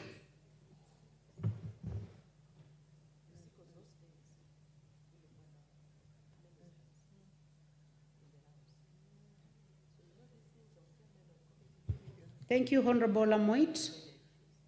Member for Laisamis, is that agreeable to you? No objection, Madam Speaker. Thank you very much. The Honorable John Kiaria, member for Dagoretti South. I am not able to see him where he normally sits, so the assumption is that he may have withdrawn from the chamber. We will move to the next one. The Honorable Joshua Kandia, member for Baringo Central. Thank you, Honorable Speaker. Pursuant to provisions of Standing Order 44-2C, I wish to request for a statement from the chairperson of the Departmental Committee on Transport and Infrastructure regarding the deteriorating state of roads within Baringo Central constituency. Honorable Speaker, the Kenya Rural Roads Authority, KERA, is responsible for the development, rehabilitation, management, and maintenance of rural roads. In carrying out these functions, KERA receives funds as appropriated by the National Assembly. Rehabilitation of roads is expected to be regular and as and when required due to damages that may arise from time to time. Rainfall experience in the last few months has caused extensive damage to roads in Baringo Central, severely impacting access to essential services. Most roads leading to schools, markets, health centers, and public offices have become impassable, isolating communities and hampering daily life. Of concern is the blockage of bridges and culverts due to landslides which have forced rivers to change their courses, redirecting water to residential areas. This has not only destroyed property, but also poses imminent threat to human lives. Honorable Speaker, the situation is particularly alarming in areas such as Sikowo, Sakasak, Kabasis, Kablel, which are prone to landslides. With the continuous heavy rainfall, these regions face an impending disaster if immediate action is not taken. With schools reopening in the coming weeks, students are significant risk due to the hazardous road conditions and overflowing bridges. Honorable Speaker, it is against this background that I request for a statement from the chairperson of the Departmental Committee on Transport and Infrastructure on the following measures that the Ministry of Roads and Transport has taken to address depleted conditions of road networks within Baringo Central. Plans that the Kenya Rural Roads Authority is putting in place to adequately address and resolve these issues, including ensuring repairs carried out on these particular road sections are up to standard, and 3, strategies that have been put in place to ensure safe access to schools for students. Thank you, Honorable Speaker. Thank you very much, Honorable Joshua Kandie. Chair Transport, or the Vice Chair, member of that committee. The Honorable TJ Kajwang, I'm informed that you are the one to respond to this matter. You may proceed. Yes, I am, Madam Speaker. I'm a member of this committee and a ranking member at that. I have understood the concerns of the member, and I think we should be able to fast track that response within 2 weeks after we come back. Except I've heard that children are going to school and the roads are dilapidated and that kind of thing. I'm not so sure if within those 2 weeks the members' concerns would be ameliorated. But 2 weeks, I think, when we come back, I think we will do it. Thank you. Thank you very much, Honorable Kajwang. You are indeed a ranking member of this House. Honorable Joshua, are you okay with the 2 weeks? I am after okay, opening? but I would be very happy if maybe they can contact the DG Kera so that they can do something, emergency funds. Well, Honorable Kajwang? Well, whereas we can't speak about the funds, but automatically, the first thing we do is to call the agencies. In fact, we do not have response by ourselves. I'm just a normal member like you. I have no more information than you do. But what we do is to call those agencies, and it is the response that those agencies will give us that will be brought here verbatim. If the issue of funds will arise, and this member will be called to that committee, and he will state his issues in the presence of those agencies. If there is some funds that he's aware of, then we will be very happy that the Baringo's people should benefit. Thank you. So, the second week after opening. Honorable Owen Bayer? Yeah, from the majority side, Honorable Speaker, you know, Honorable Kandia is a very good friend of mine and almost ranking. And you know, he's the one who controls Kera in his constituency.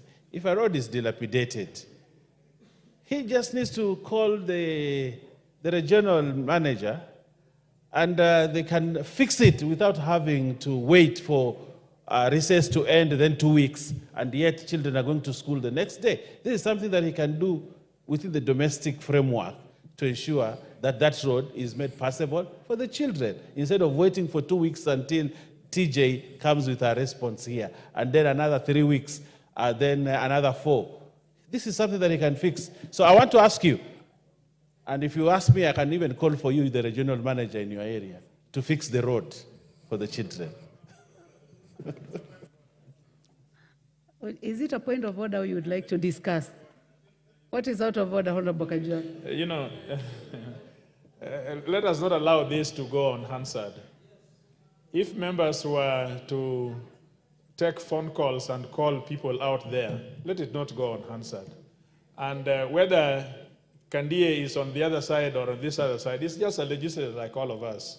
He has no more power than I do, even when he is on the majority. And all of us are oversighting these people. So it is very unfortunate, in my view, that the leader sends that in the Hansard that he can be able to call somebody out there and things get done. I think GNCs out there should not find it very, very interesting that that can be done. Thank you. Honorable members, in the interest of time, I order that this response be brought the second week. The Honorable Caleb Amisi, member for Saboti. You have a statement to transport and infrastructure. He may have withdrawn from the House. I may not be able to, from right now, I'm not able to know whether he's absent. So I think he has withdrawn from the chamber.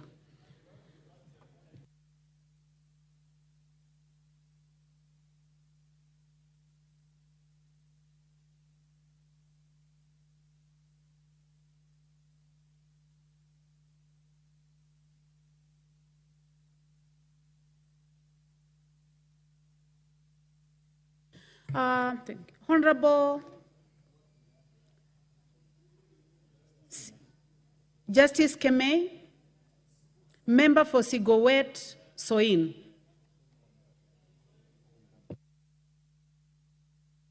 I am informed that the Honorable Njoki will be taking this, presenting this statement. You may proceed, Honorable. Thank you, Honorable Speaker. I'm here to represent Honorable Justice Kemei, MP. And the Honorable Speaker, pursuant to the provisions of Standing Order 44-2C, I wish to request for a statement from the chairperson of the Departmental Committee on Health regarding the recent outbreak of Mpox in East and Central Africa. Honorable Speaker, the Ministry of Health recently confirmed the country's first Mpox case, an infectious disease commonly known as monkeypox. While traditionally endemic to certain regions in Africa, its recent spread has raised significant concerns. Alarmingly, the Democratic Republic of Congo reported nearly thousands of infections and even deaths related to Mpox in the recent past. However, there has not been ample response by the ministry to this potential health crisis. Given the serious nature of this health threat, it is imperative that we discuss the situation urgently. Honorable Speaker, it is against this background that I request for a statement from the chairperson of the Departmental Committee on Health on the following. 1.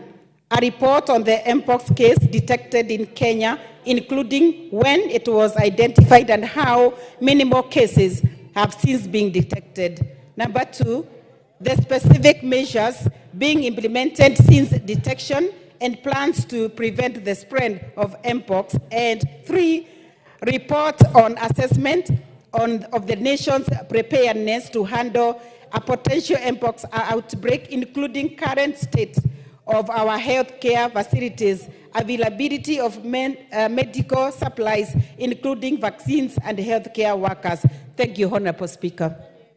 Thank you very much, Honorable Njoki Njeru. The Speaker has given permission to the Honorable Machua Waithaka also to say something as a follow-up to this. Is the Honorable Machua in the House? That is okay. We proceed. Chair Health. I can see that the Chair Health is not here. The Vice Chair? Member of the Health Committee? Any member in the House? Majority Leader. We'll respond after 2 weeks after opening. I'll let the Honorable Pokose know about that statement so they can follow up. Thank you, Honorable Speaker. Thank you very much, Honorable Owen Baya. Honorable Njoki Njeru, is that acceptable? That's okay, Honorable Speaker. Thank you. Thank you very much. The Honorable Member from Mbeere, Honorable Geoffrey Ruku, you have a statement? Honorable Ruku seems to have withdrawn from the chamber. Honorable members, in that case, we proceed to the Honorable Wanami Wamboka, member for Bumula. You have a statement. You may proceed. Thank you, Honorable Speaker. Pursuant to the provisions of Standing Order 44-2C, I wish to request for a statement from the chairperson of the Departmental Committee of Defense, Intelligence and Foreign Relations regarding the disparities in the recruitment by the Kenya Defense Forces. Honorable Speaker, the Kenya Defense Forces annually recruits general service officers. This recruitment initiative is necessary to address human resource and capacity gaps within our defense forces. As per their annual adverts, the recruitment process is conducted at sub-county levels. While commendable, it is crucial to acknowledge that many applicants may currently be unemployed, hence the need to ensure fairness in the numbers of recruited candidates per region and equal opportunity to all sub-counties. Furthermore, despite the Kenya Defense Forces, KDF, vowing to ensure the mass recruitment exercise across the country is transparent and free from bribery, it is sad to note that the vice versa is true. For instance, the countrywide recruitment that went on last year in the months of August and September 2023 never considered young men and women from Bumula constituency. It is more regrettable that among the youth that were recruited, some claimed to be from Bumula constituency, but their records reflect otherwise. Honorable Speaker, it is against this background that I request for a statement from the chairperson of the Departmental Committee on Defense, Intelligence, and Foreign Relations on the following. 1, reasons behind the rampant irregularities during KDF recruitment. 2, a comprehensive list of youth that were recruited in the last recruitment per sub-county, including those who claimed to have hailed from Bumula, a fact that has been contradicted by the chief of Napara location, Madam Lucy Makoha, and the sub-chief of Bitobo, Mr. Ruben Kuloba. 3, steps taken by the ministry to ensure that future recruitment processes are fair and transparent. Thank you, Honorable Speaker. Thank you very much, member for Bumula. Chairman, Defense and Foreign Relations. Vice Chair. Member of that committee, member of the Committee on Defense and Foreign Relations. In the absence of all, I would like to ask the Honorable Owen Bayer. Yes. Honorable Owen Bayer, I would like you to respond to the statement by the Honorable Wanami Wamboka on behalf of the Chair Defense and Foreign Relations. When will the Honorable Wamboka get a response? Honorable Wamboka, being my friend, I will gladly ask that we, 2 weeks after opening, after recess, I will ask Honorable Koech to fast track your statement. Thank you, Honorable Speaker. Thank you, Honorable Wamboka. Is that acceptable with you? Indeed, Honorable Bayer is my friend in crime, partner in crime, rather.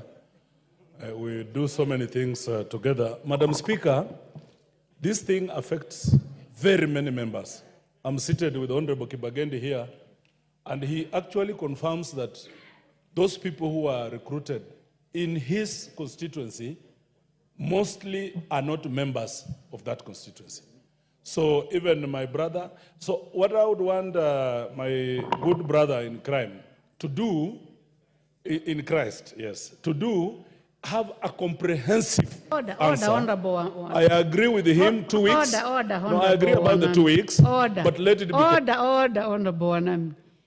Did you say your brother in crime? Did you say in crime?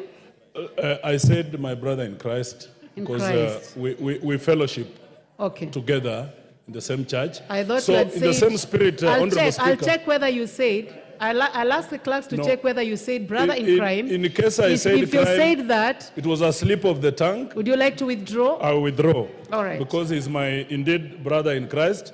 But my point, Madam Speaker, this affects almost every constituency. My brother in Christ, please ensure that the chairperson of defense gives us a comprehensive answer. So 2 weeks after back from recess is agreeable. Thank you, Honorable Thank you very Speaker. much. Thank you very much, Honorable Wamboka. The Honorable Abdi Ali Abdi. Honorable members, this one was raised, and I think we passed that. So we will go to the Honorable Gozi Rai, member for Kinango. Is the Honorable Gozi Rai in the house? I guess that since he's not here, maybe he has withdrawn from the chamber, so we proceed to the Honorable Danson Mashako, member for Undanyi.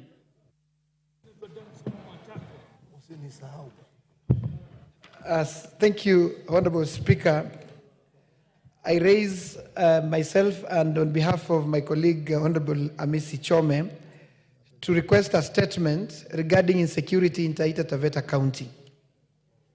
Honorable Speaker, pursuant to the provisions of Standing Order 442 subsection C, I wish to request for a statement from the Chairperson of the Departmental Committee on Administration and Internal Security regarding the alarming rise in motorbike theft and killings of border riders in Taita Taveta County.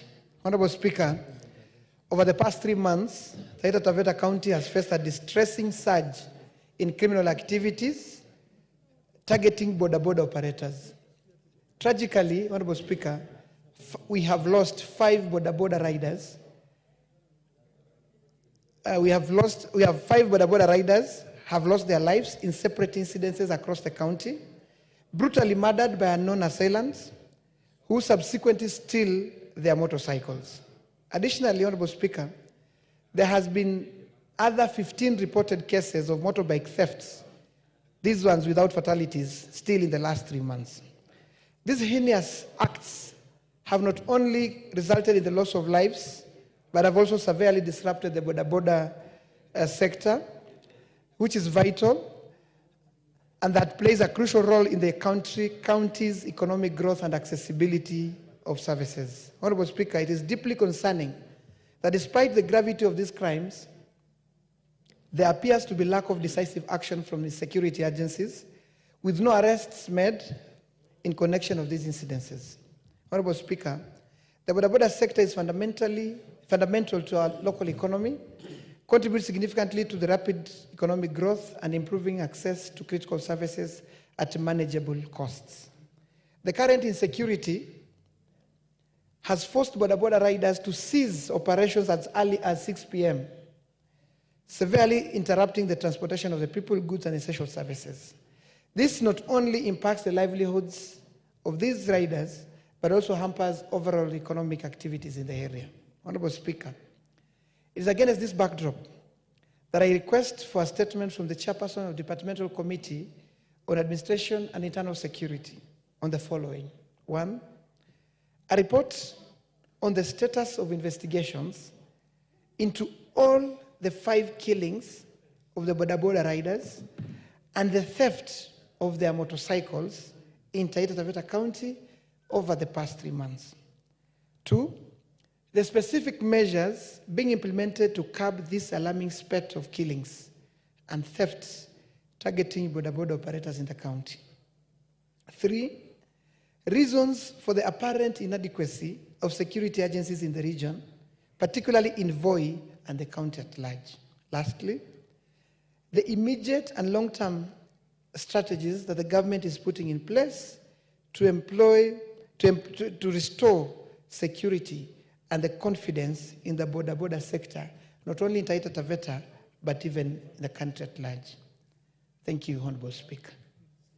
Thank you very much, Honorable Danson Mashako. Honorable members, for the record, the Honorable Amisi Chome associates himself with the statement that has been made by the Honorable Mashako.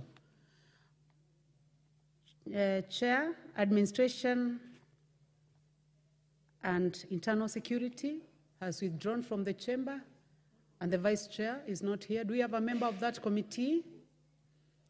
In the absence of, any member from that committee, the Honorable Owen Bayer, on behalf of the Majority Leader. Thank you, Honorable Speaker. Honorable Speaker, I sympathize with the people of Taita for their problems in the motorcycle industry, the boda industry. But having said that, Honorable Speaker, I commit that I will inform the Honorable Tongoyo so that he can, within 2 weeks, but this is something that probably requires an urgent action, an operational kind of action, and therefore I may also be ask the guys at Vigil House to actually do something even as we wait for the statement. But we want to thank you for that intervention. We will try to put in some intervention so that before we get the statement, something can be done. I thank you, Honorable Speaker. So 2 weeks after recess, Honorable Mashako and Honorable Amisi. Let me allow my colleague, Honorable Amisi Chome, to say whether that is proper. Thank you. Honorable Amisi, you limit yourself to the timelines. Thank you. And I join Honorable Mashako in condemning this brutal, senseless murder of boda operators. The time limit that is given, because you want really a sufficient response, is adequate in our opinion, given that the Deputy Leader of Majority has promised that to prompt the security agencies into action while we are awaiting that statement. That is required, and that would be that will bring back confidence amongst the people of Voi constituency. So we await that prompt action. Thank you, Madam Speaker. Very well, member for Voi. The Honorable Member for Tiati, Honorable William Kamket. Honorable William Kamket seems to have withdrawn from the chamber, so we skip that. The Honorable Clive Gisairo, member for Kitutu Masaba. Thank you, Honorable Speaker. Pursuant to the provisions of Standing Order 44-2C, I wish to request for a statement from the Chairperson of the Departmental Committee on Transport and Infrastructure regarding aircraft safety in the country. Honorable Speaker, on 5th March 2024, a catastrophic mid-air collision occurred involving two aircrafts, a Cessna 172M aircraft, registration 5Y NNJ, carrying 2 occupants, and a Bombardier de Havilland -8 DHC 8-315 aircraft, registration 5Y SLK, with 44 occupants on board. The Cessna C-172M, operated by 99's Flying School, had departed from Wilson Airport runway 07 on a Visual Flight Rules VFR circuit training mission. Concurrently, the Bombardier de Havilland -8 DHC 8-315, operated by Safari Link Aviation Limited, had taken off from runway 14 of the same airport on a commercial scheduled passenger flight to Ukunda Airstrip in Kwale County. Upon collision, the Cessna C-172M was destroyed, resulting in the tragic loss of both occupants, a Captain Newton Omote Mokaya, and the trainer, and a Miss Mariam Yusuf Omar, the trainee pilot. The Bombardier de Havilland -8 DHC 8-315 managed to initiate an air turnback and land safely at Wilson Airport, but it sustained extensive damage. Honorable Speaker, these incidents raises profound concerns about the state of aircraft safety in the country. It underscores potential gaps in air traffic control, pilot communication, and collision avoidance systems. Although such occurrences are rare, this tragedy highlights the urgent need for stringent safety protocols and continuous advancement on aviation technology to ensure the utmost safety of passengers and crew. Honorable Speaker, it is against this background that I request for a statement from the Chairperson of the Departmental Committee on Transport and Infrastructure on the following. 1, provide a comprehensive report on the investigation conducted to establish the facts, circumstances, conditions, probable causes, and contributing factors that led to this tragic accident, including the role of the aircraft traffic controller during the incident. 2, details of the efforts made to ensure that the families of the 2 victims who perished in the accident are duly compensated. And 3, measures that the ministry has implemented to prevent similar incidents from occurring in the future, including any changes to flight patterns, communication protocols, or training requirements, and adherence to safety standards and requirements. Thank you, Honorable Speaker. Thank you very much, Honorable Clive. Honorable members, in the absence of the chair and the vice chair, I give a chance to the Honorable Buyer to respond on behalf of the majority leader. Honorable Clive will, 2 weeks after opening, I will let the chair know so that you get a statement. Thank you. Thank you very much, Leader. Honorable Clive. Chair, that's obliged. However, Chair, Speaker, sorry, knowing that the airspace where this happened is a busy airspace around Nairobi, it is important that we take these matters very seriously. This time, the accident may have caused us 2 lives, which is already too many. This, if not taken seriously, may end up to having an incursion between a major airliner heading to JKIA and one coming from Wilson Airport. The second week after opening is acceptable to you. The Honorable Ariko Namoit, Member Turkana South. You may proceed. Thank you, Honorable Speaker. Honorable Speaker, I rise pursuant to the provisions of Standing Order 44-2C. I wish to request for a statement from the Chairperson of the Departmental Committee on Administration and Internal Security regarding strategy to address and resolve the long-standing conflicts between Turkana and Pokot communities. Honorable Speaker, Turkana and West Pokot counties have been plagued by intercommunal conflicts since pre-colonial times. This protracted conflict has caused devastating consequences on the lives and livelihoods of pastoralist communities in these areas. Despite numerous interventions from various actors over the years, the conflicts has persisted, with both county and national leaders engaging in unproductive blame games with no lasting solutions. It is imperative that we take immediate and decisive action to prevent further escalations and restore peace in these volatile regions, including establishments of new administrative units along the boundaries. Section 14(1) and 3 of the National Government Coordination Act, Cap 127, empowers the Cabinet Secretary for Interior and National Administration to establish administrative units as a service delivery coordination units across the country. These units, managed by National Government Administration Officers, NGAO, are very crucial to decentralizing services, improving accessibility for residents, and helping resolve inter-community conflicts. Honorable Speaker, it is against this backdrop that I request for a statement from the Chairperson of the Department Committee on Administration and Internal Security on the following. 1, specific measures being instituted by the Ministry of Interior and National Administration to resolve the conflicts between the communities in West Pokot and Turkana. 2, plans to mitigate tensions in these volatile regions, including establishment of new administrative units along the county borders.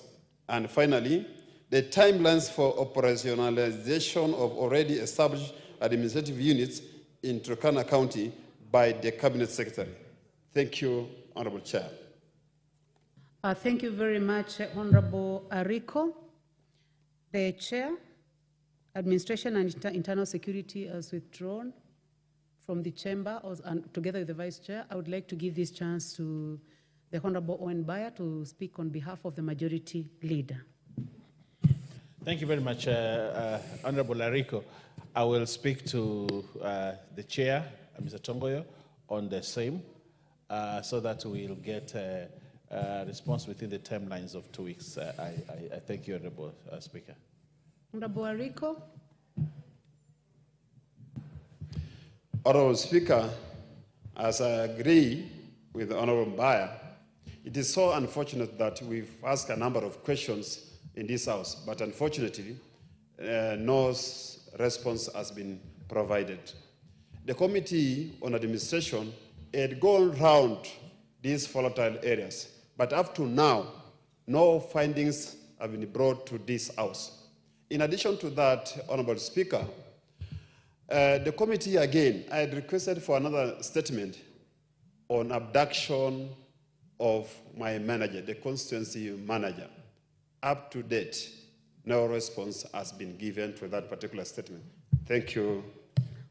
Honorable Ariko, what I can do now is to focus on the current statement that you have sought, and in 2 weeks, as guided by the leader, Honorable Owen Bayer. So we stick to that. The Speaker already ruled on that we do not make comments in the interest of time. So I will not give you a chance.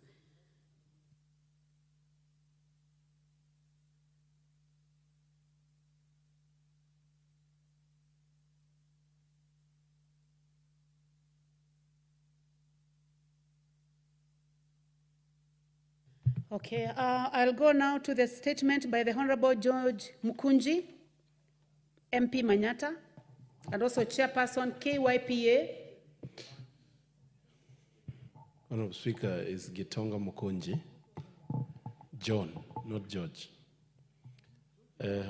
Honorable Speaker. That is noted, Honorable. Yes, we have George Murugara Gitonga, and we have John. Honorable Speaker, this being International Youth Week, I rise to read general statement regarding the 2024 Kenya Young Parliamentarians Association Bunge Youth Dialogue. Honorable Speaker, pursuant to the provisions of Standing Order 43, I rise to make a statement regarding Kenya Young Parliamentarian Association, KYPA Bunge Youth Dialogue 2024, which took place on Monday, 12th August 2024, at the County Hall Mini Chamber in commemoration of International Youth Day. Honorable Speaker, the Bunge Youth Assembly is an initiative of KYPA under the Power of Dialogue program, which serves as a crucial platform for youth in the country. This forum enables young people to engage in meaningful dialogue on pressing issues, propose innovative interventions, and enhance their understanding of parliamentary procedures. The program is founded on the principle that when political and civil actors collaborate with citizens in inclusive, transparent, and accountable political processes at both local and national levels, responsive political decisions can be achieved. Honorable Speaker, on 12th August 2024, Kenya Young Parliamentarian Association had a privilege of hosting 80 youths from across Kenya, representing diverse political parties, youth-serving organizations, universities, civil society groups, under the sub-theme of From Cliques to Progress, Youth's Digital Pathways for Better Governance in Kenya. The sessions explored the transformative potential of digital tools in enhancing democracy and good governance. This gathering provided a unique opportunity to highlight the significant strides made in information and communication technology, ICT, development and digital literacy, emphasizing how these technological advancements contribute to realizing the Sustainable Development Goals. The participants recognized the vast untapped potential of ICT in achieving all the 17 SDGs, also noting challenges in sector including inadequate ICT infrastructure, persistent digital inequalities among the youth, and insufficient digitization in the manufacturing sector.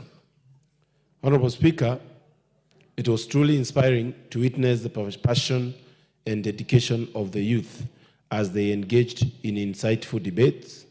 Divided into 4 mock committees, the participants developed recommendations that I can believe warrant serious consideration by this august House. These include seamless integration of technology in healthcare delivery to enhance efficiency, boost public awareness, and facilitate advanced training for medical practitioners. 2, a strategic policy shift from a narrow IT sector focus to a comprehensive emphasis on digital manufacturing with particular attention to the Juakali industry. 3, innovative application of data analytics, robotics, and artificial intelligence to address all 17 Sustainable Development Goals, including food security, clean energy promotion, and emissions reduction. 4, proactive measures to ensure gender equality across the digital landscape, addressing disparities in access and opportunity.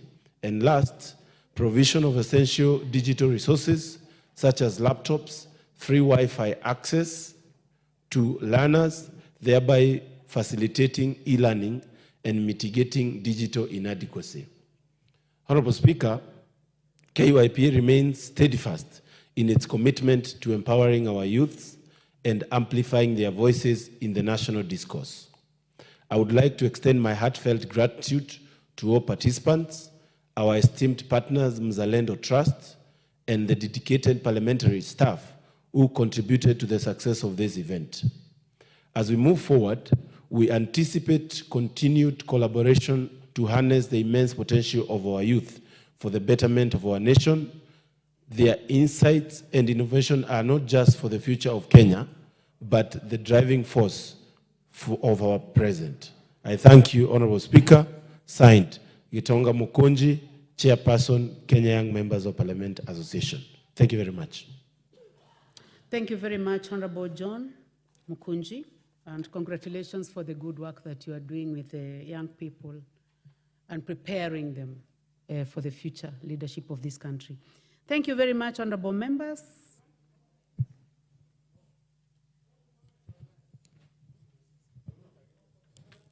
Honorable members, I know that this is a matter that has a lot of interest, especially with the young parliamentarians.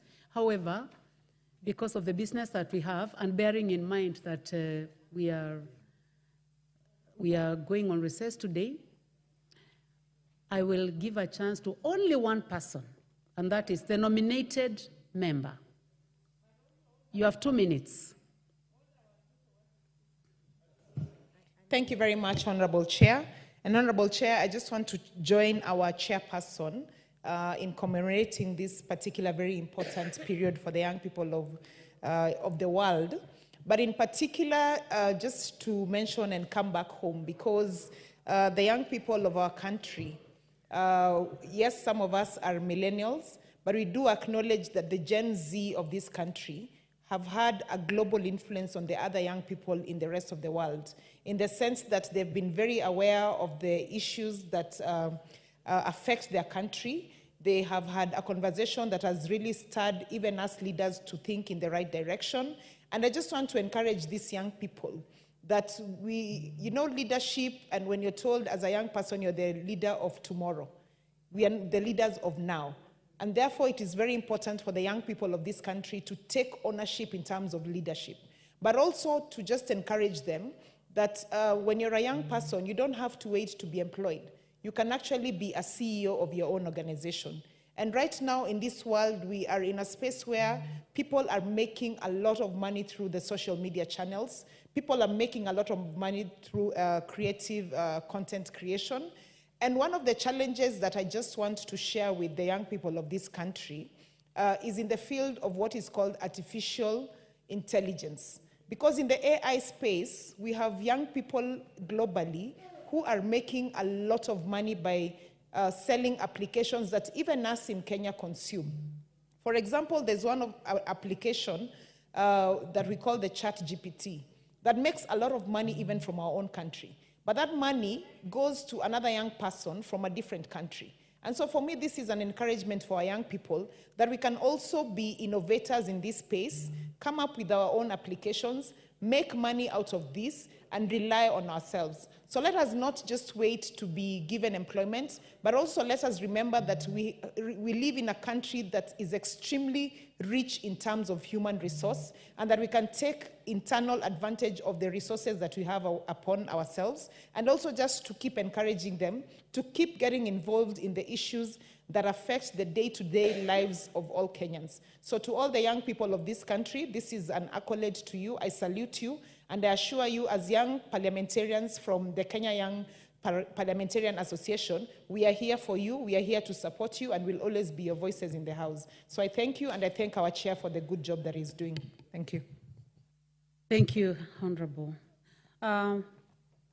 Leader of Majority Party, the Thursday statement, pursuant to Standing Order 44-2. Thank you, Honorable Speaker. Honorable Speaker, it's been a long wait indeed, but finally we are here. And first, before I say, is to congratulate the gallant lady for having been given the chance to be a whip. Geza Geza, you're welcome to the leadership of the House, and it will be a pleasure to serve and learn from you. Honorable Speaker, pursuant to the Provincial Standing Order 44-2A, I rise to give the following statement on behalf of the House Business Committee, which met on Tuesday, 13th August 2024, to prioritize business for consideration during the week. Honorable Speaker, as members are aware, the House is scheduled to proceed on its long recess tomorrow, Friday, 16th August 2024, and thereafter resume regular sittings on Tuesday, 17th September 2024. I wish to commend the leadership of the House committees and members for the dedication and cooperation exhibited in the session so far. This has enabled the House to conclude critical business, including the Appointments Committee, which put in place a new cabinet, and this House that approved it. And even yesterday, we passed the two other nominees, waiting for one more. And many bills that have come here that have passed through committees, and chairs have been very, very good at their work.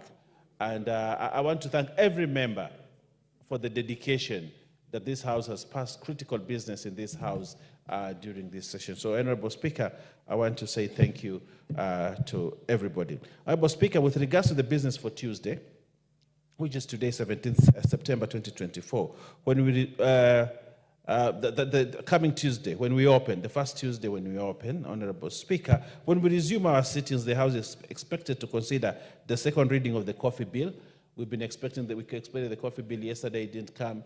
Today, I'm not so sure whether we'll be able to reach there, but it's evident, Honorable Speaker, then we will have the first reading of the coffee bill then, and the equalization fund. The equalization fund is an important piece of legislation that will unlock a lot of money that goes to the marginalized area as efficient in our constitution. So, Honorable Speaker, there's an important piece of legislation, especially those that are affected, that need to get the equalization. And Honorable Speaker, if not concluded today, these two bills, therefore, we expect them to come on the Tuesday, 17th of September. Additionally, Honorable Speaker, debate will also be undertaken on the following motions should they not be concluded today, which we are very certain they will not be concluded, so they will come there on 17th of September. A report on enhancing reporting of parliamentary business online platforms, report on the consideration of the Consolidated Fund Services expenditure for the Supplementary Estimates 1 for the financial year 2024. This is a important piece of legislation, Honorable Speaker. I wish we'd had the time to actually dispose of it today. Report on consideration of the public petition on funds spent contrary to provisions of Article 2223 of the Constitution. Report on the implementation status of reports on petitions and resolutions passed by the House.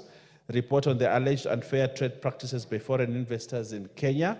Second, report on employment diversity audit in public institution, report of the extraordinary session of the 6th Pan-African Parliament, PAP, and lastly, consideration of the reports on the financial statement of state corporations, Nyanza region. Honorable Speaker, as I wind up, allow me to inform the House, the honourable members, that pursuant to the provisions of Standing 29(1), Honorable Speaker, the House may be recalled for a special sitting to consider critical businesses that may arise during the recess period.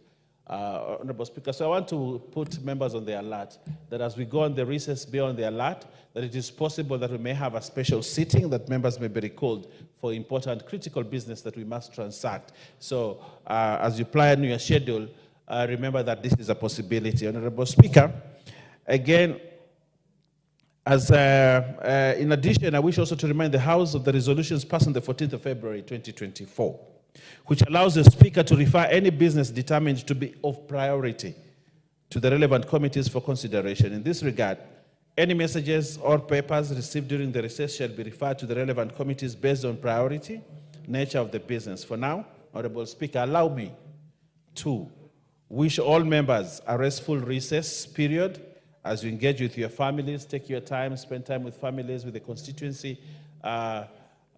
We've had a tumultuous time, and it is time to go back to the constituencies, Honorable Speaker, and work with the people, be on the ground, listen to them, get their views, so that we can cool the embers of the fires that we have just had in this session. Honorable Speaker, in conclusion, the House Business Committee will reconvene on Tuesday, 17th September 2024, to schedule business for the rest of that week. I now wish to lay this statement on the table of the House. Thank you very much, and I wish everybody quick recess, but this is not, it does not mean that we are not continuing with business of the House. We will continue until the end of the day, Honorable Speaker.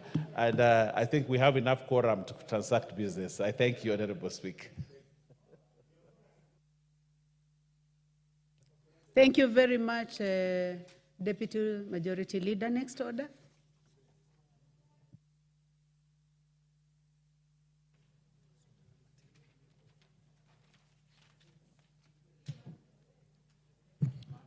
Order number 10, the Mung Beans Bill.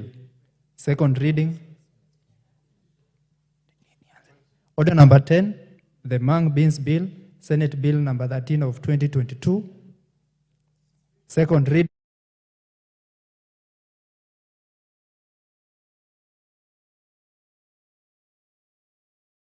Haraka.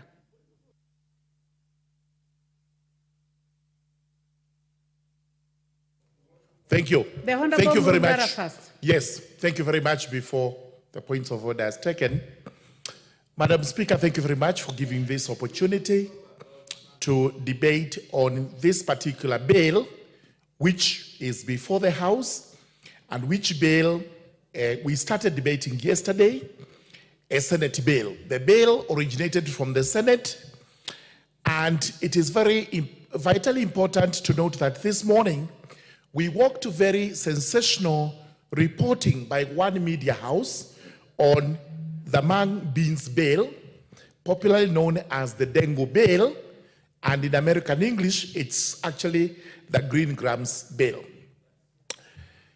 Madam Speaker, the Mung Beans Bill originates from the Senate. It was debated in the Senate. It was actually brought to this House, and we have to consider it in accordance with the standing orders of the House as to whether we are going to adopt the bill What is and out of order, agree with the Honorable- Senate. Order, Honorable Member for the RAC. I know you are very enthusiastic on this subject, just as many Honorable members Speaker. are, but I have a point of order by the Honorable Wilberforce Ondo, Member for Funyula. What is out of order, Honorable Member? Honorable Speaker, my good colleague is debating a very important bill that touches the lifestyle of so many people. Now, when looking around the House, Honorable Speaker, and standing order 35, obviously we don't have the quorum to debate such an important bill, and I therefore seek your guidance that under standing order 35. Thank you, Honorable Speaker.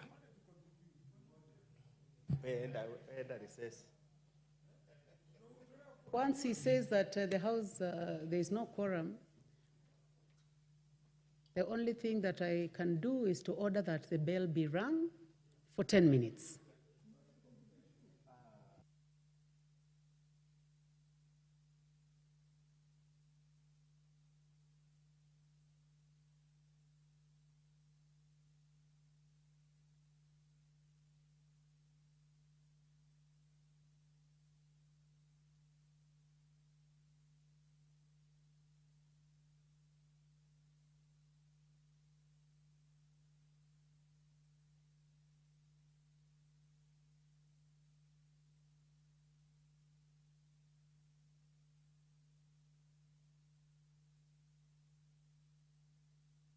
Honorable members, you know that when the bell is being rung, our house do not, our standing orders do not allow you to leave. So I request that you stay inside the chamber. We see whether we can raise quorum.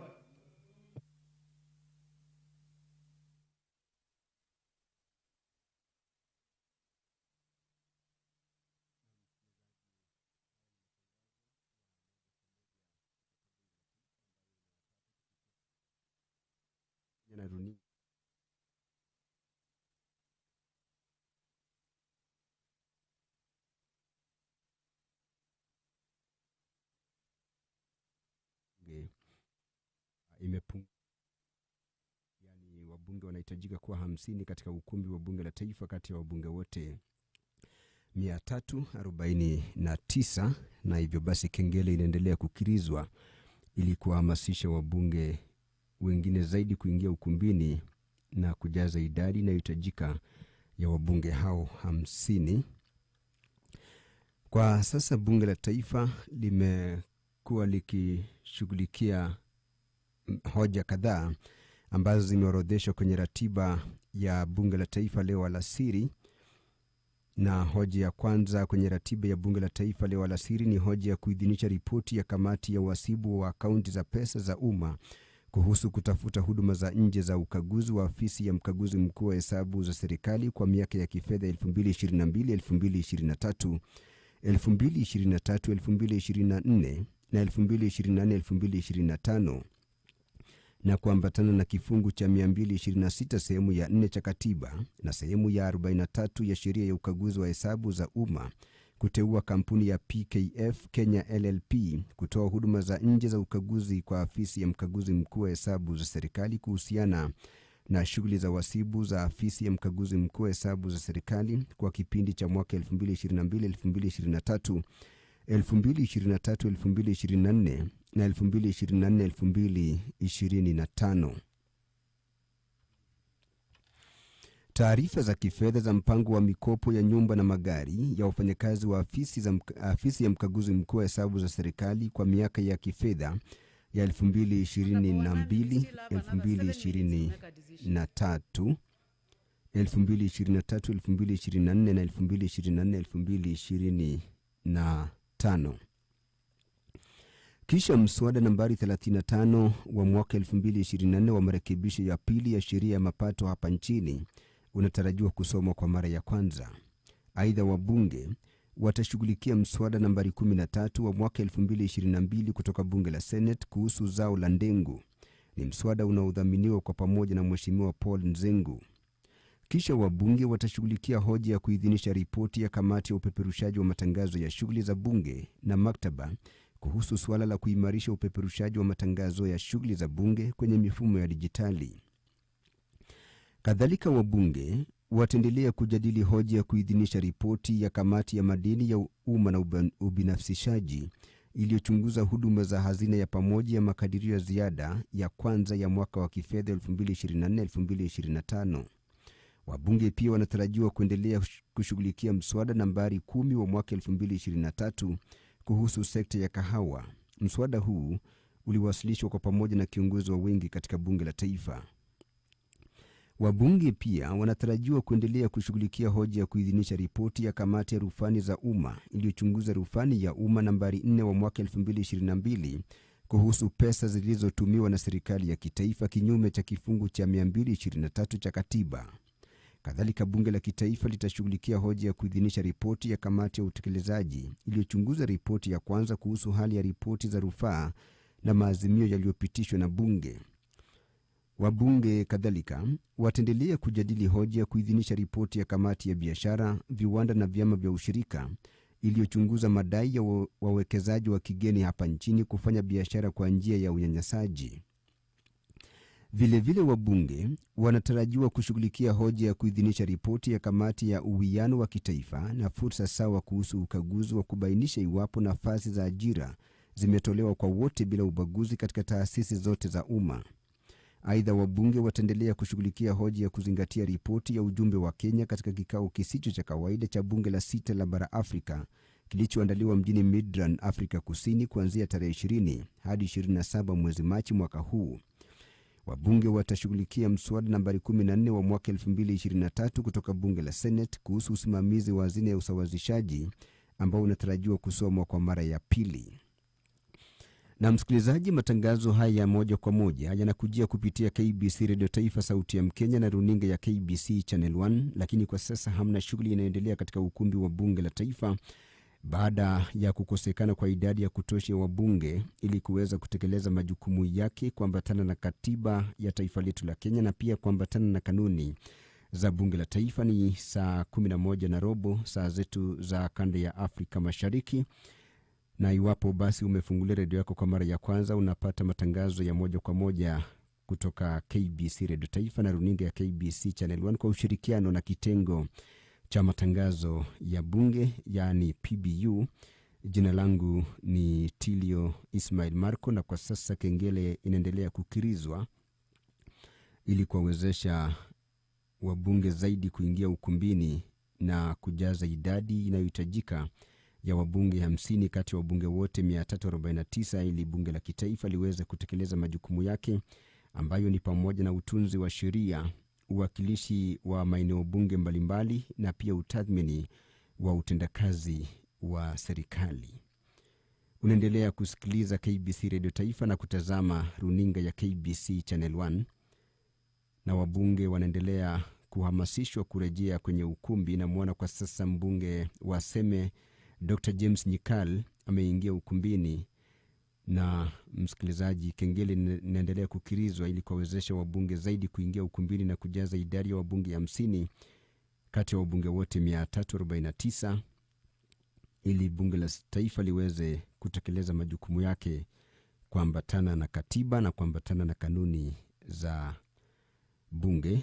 Kwa sasa anamuona Mheshimiwa James Nyikal akishauriana na Mheshimiwa Wamboka, na wao ni baadhi ya wabunge wachache ambao kwa sasa wamo ndani ya ukumbi, huku kengele ikiendelea kukirizwa ikiwa ni dakika 17 baada ya saa 11. Kuna shughuli chungu nzima zilizoorodheshwa kwenye ratiba ya bunge la taifa leo alasiri, ikiwa ni siku ya mwisho kabla ya bunge la taifa kwenda kwenye likizo kuanzia wiki ijayo. Na hivyo basi kwa sasa kuna shughuli chungu nzima zilizoorodheshwa kwenye ratiba ya bunge la taifa leo alasiri. Hoja ya kwanza ikiwa ni hoja ya kuidhinisha ripoti ya kamati ya uhasibu wa akaunti za pesa za umma kuhusu kutafuta huduma za nje za ukaguzi wa afisi ya mkaguzi mkuu wa hesabu za serikali kwa miaka ya kifedha ya 2022-2023, 2023-2024 na 2024-2025, na kuambatana na kifungu cha 226 sehemu ya 4 cha katiba na sehemu ya 43 ya sheria ya ukaguzi wa hesabu za umma, kuteua kampuni ya PKF Kenya LLP kutoa huduma za nje za ukaguzi kwa afisi ya mkaguzi mkuu wa hesabu za serikali kuhusiana na shughuli za uhasibu za afisi ya mkaguzi mkuu wa hesabu za serikali kwa kipindi cha mwaka 2022-2023, 2023-2024 na 2024-2025. Taarifa za kifedha za mpango wa mikopo ya nyumba na magari ya wafanyakazi wa afisi ya mkaguzi mkuu wa hesabu za serikali kwa miaka ya kifedha 2022-2023, 2023-2024 na 2024-2025 have expired. Thank you very much, honorable members. Honorable members, and the time being 5:19 p.m., this House stands adjourned until Tuesday, the 17th day of September 2024 at 2:30 p.m. Thank you.